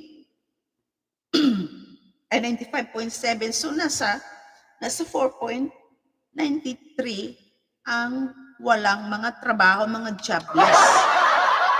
Hindi lang ito, marami pa. Marami. O tingnan nyo, lumakad kayo, lumabas kayo sa mga kabayanan, lumabas kayo sa mga kanayunan. Tingnan nyo yung iba, tulala na.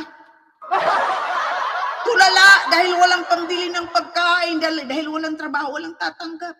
Bakit? Walang pinag-aralan, walang lakas ng loob. O anong gagawin nila? Bibigyan itong kanilang food stamp na panandalian lang. Mga kaibigan, parang awa mo na PBBM, hindi po panandalian ang food stamp nyo na yan na makakatulong. Hindi po yan makakatagal. How about sa long term? Hindi yan pwedeng magtagal. Panandalian lang po yan. Paano sa susunod? Ang kailangan ng mamamayan ngayon ay trabaho. Trabaho na pwedeng pumasok yung mga mangmang, yung mga walang pinag-aralan. Kahit magtahi-tahi sila dyan at kung ano-ano pa na pwede nilang pagkakakitaan. What if yung mga kinukurap na pera ng kaban ng bayan, itayo nyo, mag-build kayo, magpatayo kayo ng mga project, ganyan-ganyan, ng mga livelihood program, handicraft all over the Philippines, sa mga kanayunan na yung iba ayaw nang magsaka para at least hindi sila magutom. Hindi yung bibigyan di umano ninyo ng ayuda, panandali ang ayuda, pero ang kupit nyo naman, lagpas ulo. Ito ba ang gobyernong babangon ang Pilipinas? Ito ba ang gobyernong babangon sa sambayanang Pilipinas, mga kaibigan? Pinagmamalaki na rin niya. Yung mga bilateral visit daw, yung mga meeting, bilateral meeting. Ayan, nakikita na daw yung mga pledges niya. Sinasabi ni 230 billion. Asan? Naramdaman nyo ba yung mga pledges na yan? Baka sila ramdam nila kasi binulsa na nila. Kaya ayan, sinasabi nila. Nararamdaman ba ng mga taong bayan yung mga pledges na pinagsasabi nila? Ilang bansa ang pinuntahan nila, karga-karga nila isang katerbang alipores, mga smugglers, mga hoarders, mga drug lords. Ano? Tapos ngayon, pinagmamalaki nila yung mga pledges na yan ng mga bilateral meeting. Pero ang gastos nila na galing sa pera ng kaban ng bayan, may sinabi ba siya? Di ba wala? Ayaw niyang sabihin. Kasi it is a betrayal of public trust, mga kaibigan. Kasi nakikita ng lahat, di ba? Tama ba? Lahat daw magbubunga ang mga ginagawa niya. Magbubunga ng ano? Magbubunga ng pagkalubog. Ito. Digitalization. Paano? Lahat ng pagkuha ng mga credentials, mga certificate at kung ano-ano pa ay in digitalization. So paano naman yung nasa bundok na hindi marunong humawak ng cellphone, na walang alam sa access ng internet? Sigurado ba kapag pumunta sa kabayanan, yung kawawang mama na gustong maka-avail ng ID, ng certificate at kung ano-ano pa ay tama kaya ang nilalapitan niya na mag-assist sa kanya? Paano yung mga kabayanan na walang koneksyon, wala, pupunta pa sa syudad, mamasahe ng napakamahal para lang makapag-digitalization? Naman, dapat bigyan din ng konsiderasyon ang iba, hindi kasi mandatory ninyo. Hindi ewan ko. Ang lutang nga. Ay, nako. Ayan. Ang dami dito. Improve internet speed. Improve internet speed in the country. Anong improve? Matagal na yan. Last year pa yan. Nung pangako mo pa yan. Diba pangako niya pa yan? Anong improve? Ngayon nga, bigla ka na lang matigbak. Nagsasalita ka, bigla ka na lang matigba kasi wala na paggapang. Kahit anong gagawin mo, ano yung mga provider dito, mga internet provider, mga network. Anong ginagawa ng mga yan? Bakit hindi nila makontrol?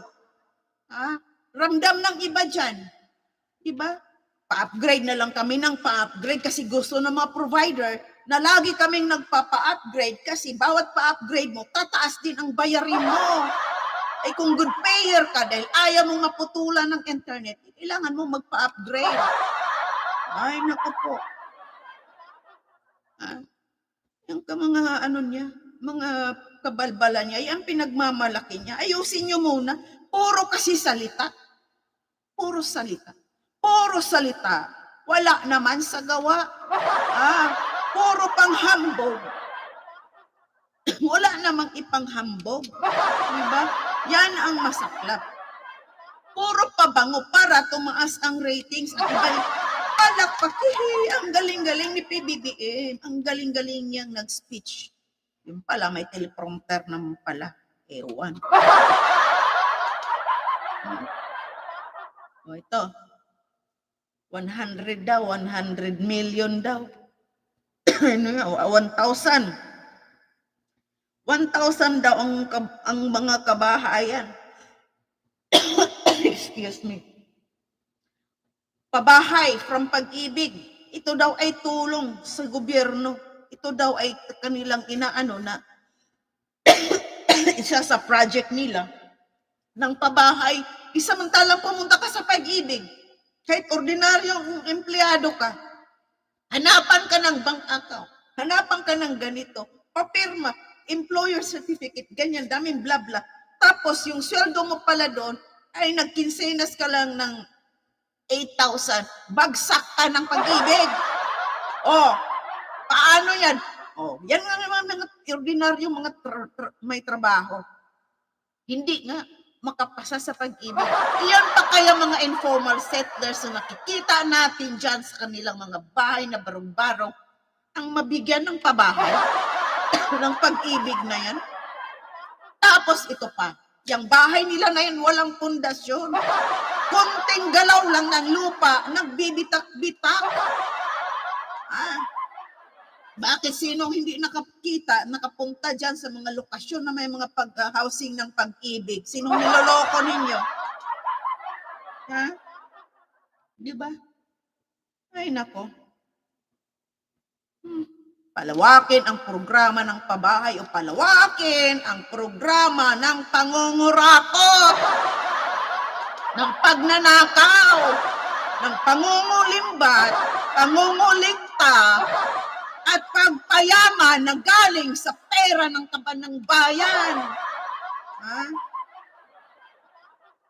New evacuation center will be built soon. Dagdagan daw.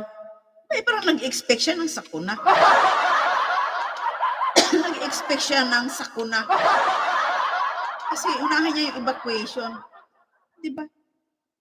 Magbabalik na ang sigla ng mamamayan. Anong balik sigla? Ang sabihin mo, balik takot. Balik sindak. Bakit kamo? Nandyan yung mga droga.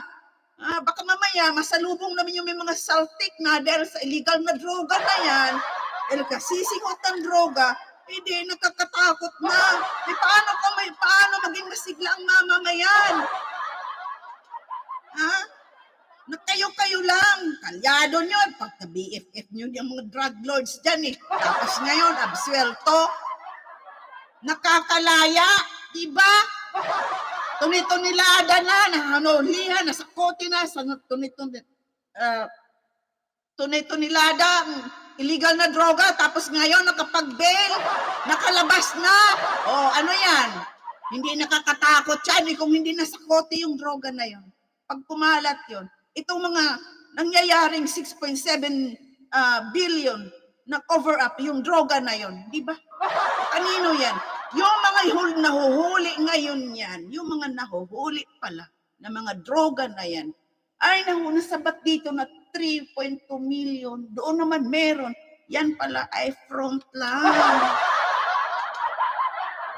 Ah, nililigaw nyo lang ang taong bayan. Pinagloloko nyo lang. Ah,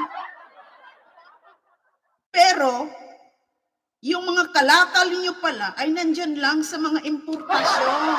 Sa inyong Department of Importation, nandyan sa palaman ng inyong sibuyas, bawang, asukal, at bigas. Kaya yan, ang mura ng bigas ng inyong Kadiwa store. Kasi, walang kwenta yung tuni-tuniladang ilang container yung importasyon na bigas. Kaya pwede nyo ibenta, kahit pamigay nga pwede. Kasi, wala bawi-bawi kayo doon sa palaman. Diba? Sinong maglulukuhan? Sinong pinagluloko? Ang mga taong bayan. May mga jutak na yan. Yung iba nga nakabili na ng common sense. Nakabili na ng jutak yan. Kaya wag nyo nang lokohin pa. Obvious yung pinagkagawa nyo. Di mo sinabi sa yung Sona na merong nagpakamatay na PSG dahil kay First Lady. Ano yun? Silent mode.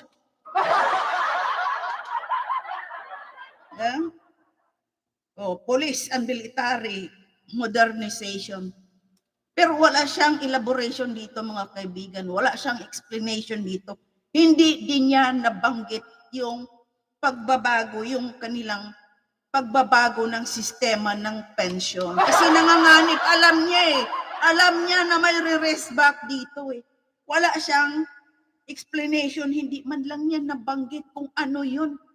Si Jokno, diba?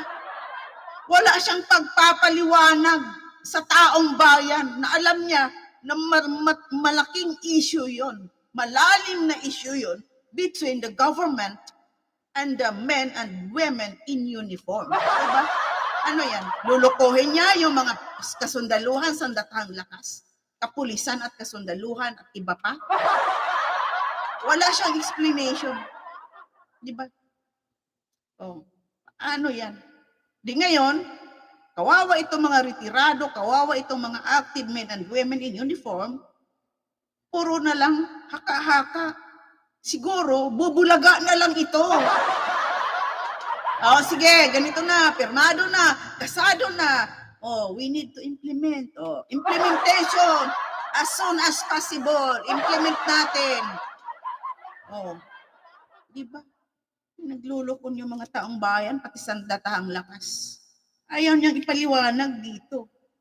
Ito, sinasabi niya dito. Ngayon lang yan binanggit. Fight daw against drug syndicate. Sige. Drug syndicate ngayon. Yung last year na nahuli, naka-BF no, si Saruyot. Sayarot. Ano yon? Kaya mong wawakasan yan, bakit nyo pinalabas? Available pa ba yung tuni-tuniladang illegal na droga ang nasawata na sa kanya? Tapos ngayon, nakapag-bail? Samantalang yung iba dyan, plantira ng isang sachet di umano na illegal na droga, kulong agad. Without any reason, pag mga tirang ka, bugbog sarado ka. Ito torture ka. Tatakutin ka.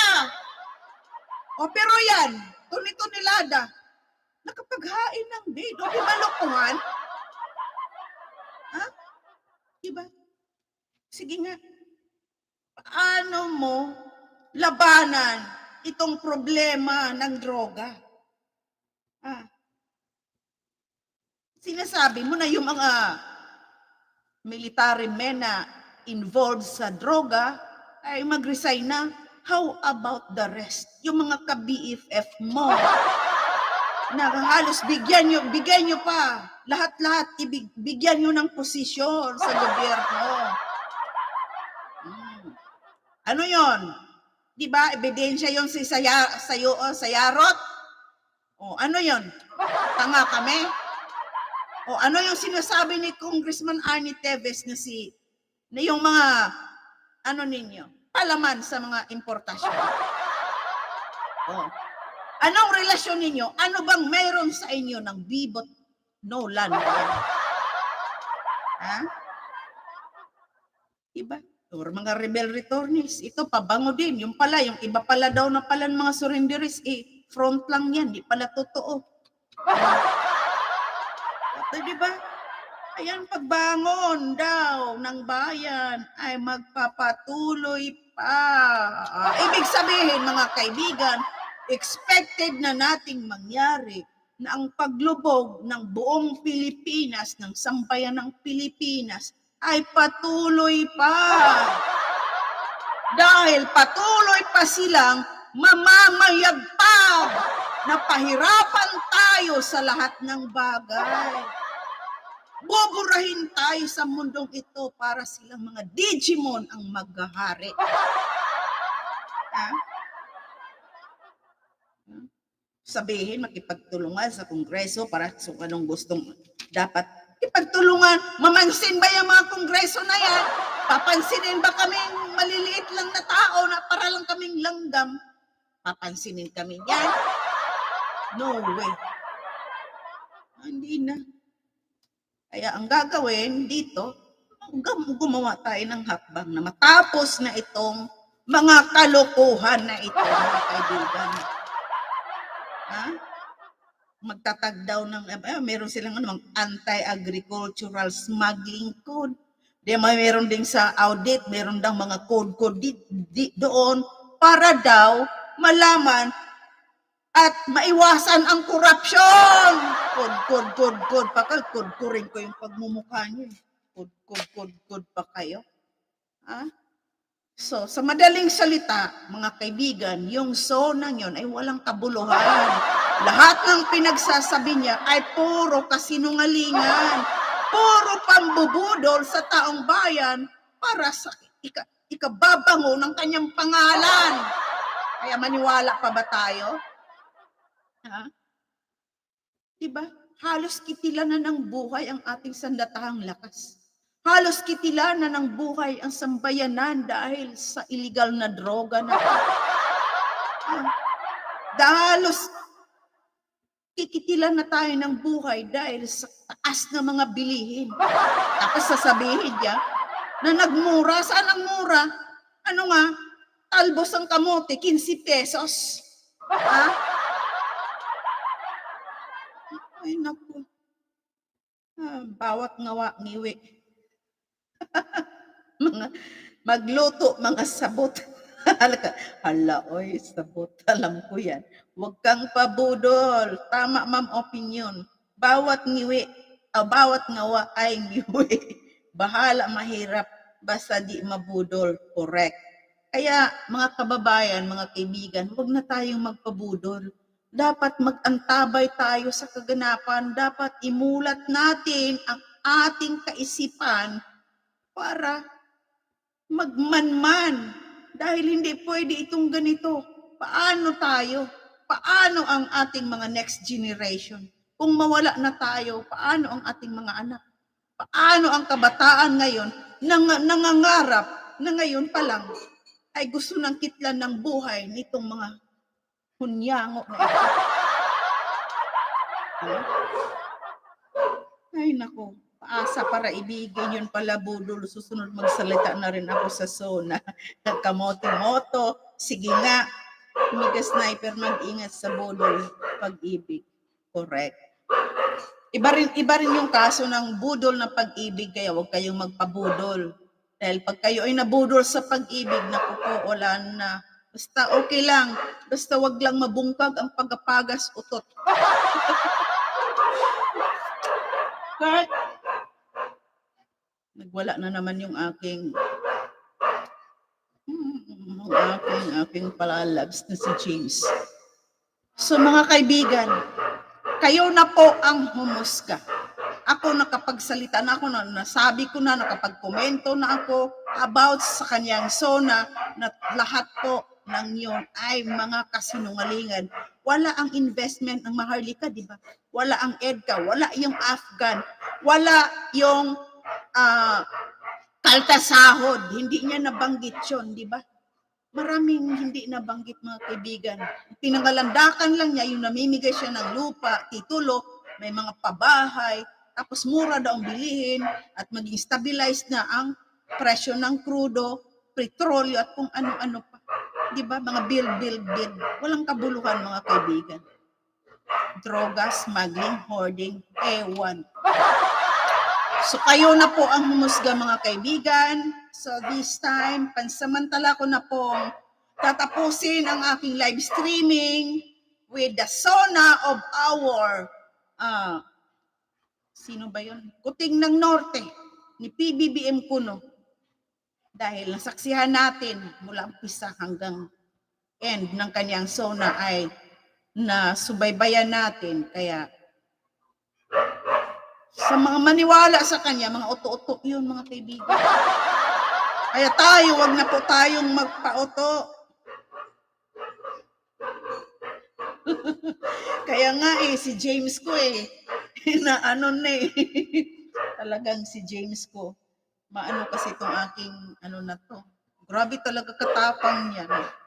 Makaano lang ng kaluskos dyan kahit makakita siya ng ipis dyan sa labas. Ultimo kapitbahay namin hindi makalapit. Ay Diyos ko. Wala. Niyanig ni Pbbm yung aking alaga. So ngayon, pansamantala ko nang tatapusin ang aking live streaming mga kaibigan at sana satisfied po ang lahat sa aking komento about sa Sona. Although marami pa akong gustong sabihin, kaya lang ang sakit na po talaga ng aking tainga dahil nagwawala na po yung aking aso. So maybe mamaya later tonight baka makapag live streaming pa rin ako mga kaibigan. So, sa aking mga viewers, shout out kay Kamotimoto, Ma'am Sniper, Amor Grandes, Kirk, Buljak, sino pa ba? Sino pa ba yung iba? Buljak, Kamotimoto, meron yung isang kamote Sniper, Ma'am Braveheart, Marky Lincoln. Yes, thank you guys for watching. At sana natutukan natin, sana maintindihan natin. At itong ating mga kaibigan ay opinion lang. Ating mga komento. Kaya kung nakikinig sila na talagang alam nila na talagang lahat ng mga sinasabi nila ay against tayo. Kasi nga, totoo pong walang katotohanan yun. May katotohanan ba? Nagmura ba ang bilihin? Wala. Pataas ng pataas, panty na lang daw ang bumababa. Joke lang. So sa aking mga viewers, maraming salamat po sa inyo. Till next live streaming po. And magre-review pa rin po ako kasi yung ibang mga vloggers na ating mga ka-friendship sa ating mga team bantag ay kailangan din nating suportahan mga kaibigan. Kailangan kung sino po yung gustong magpasuporta, suportahan po natin. So, maraming salamat po sa inyo. And sa ating mga OFW dyan, mag-iingat po kayong lahat at sana palagi kayong gabayan ni God sa bawat oras ng inyong pagtatrabaho, pagkikipagsapalaran para sa pamilya, para po sa ekonomiya at ikauunlad ng ating bayan na ngayon ay inuumpisahan nilang pinapalubog mga kaibigan. Kawawa ang mga OFW. At sa ating mga retirado at sa mga ordinaryong mga mamamayan na katulad ko, mga tindera, lahat kung anumang hanap buhay na meron tayo, mga kaibigan, ipagmalaki po natin yan. Kasi yan po ay marangal, malinis, pinagpaguran natin yan, pinuhunanan natin ng dugo, pawis, sipon, luha at dugo. So dapat po nating ipagmalaki yan kahit ano pa yan, basta nanggagaling po sa marangal na hanap buhay mga kaibigan. So maraming salamat. And ito po si Eds, ang inyong Opinion PH TV. Magpapaalam na po. Maraming salamat mga kaibigan. mamaya po baka makapag-live streaming pa rin ako kasi marami yan, bubulusok po yung mga balita dyan mga kaibigan. So maraming salamat po. Bye-bye. Thank you for watching.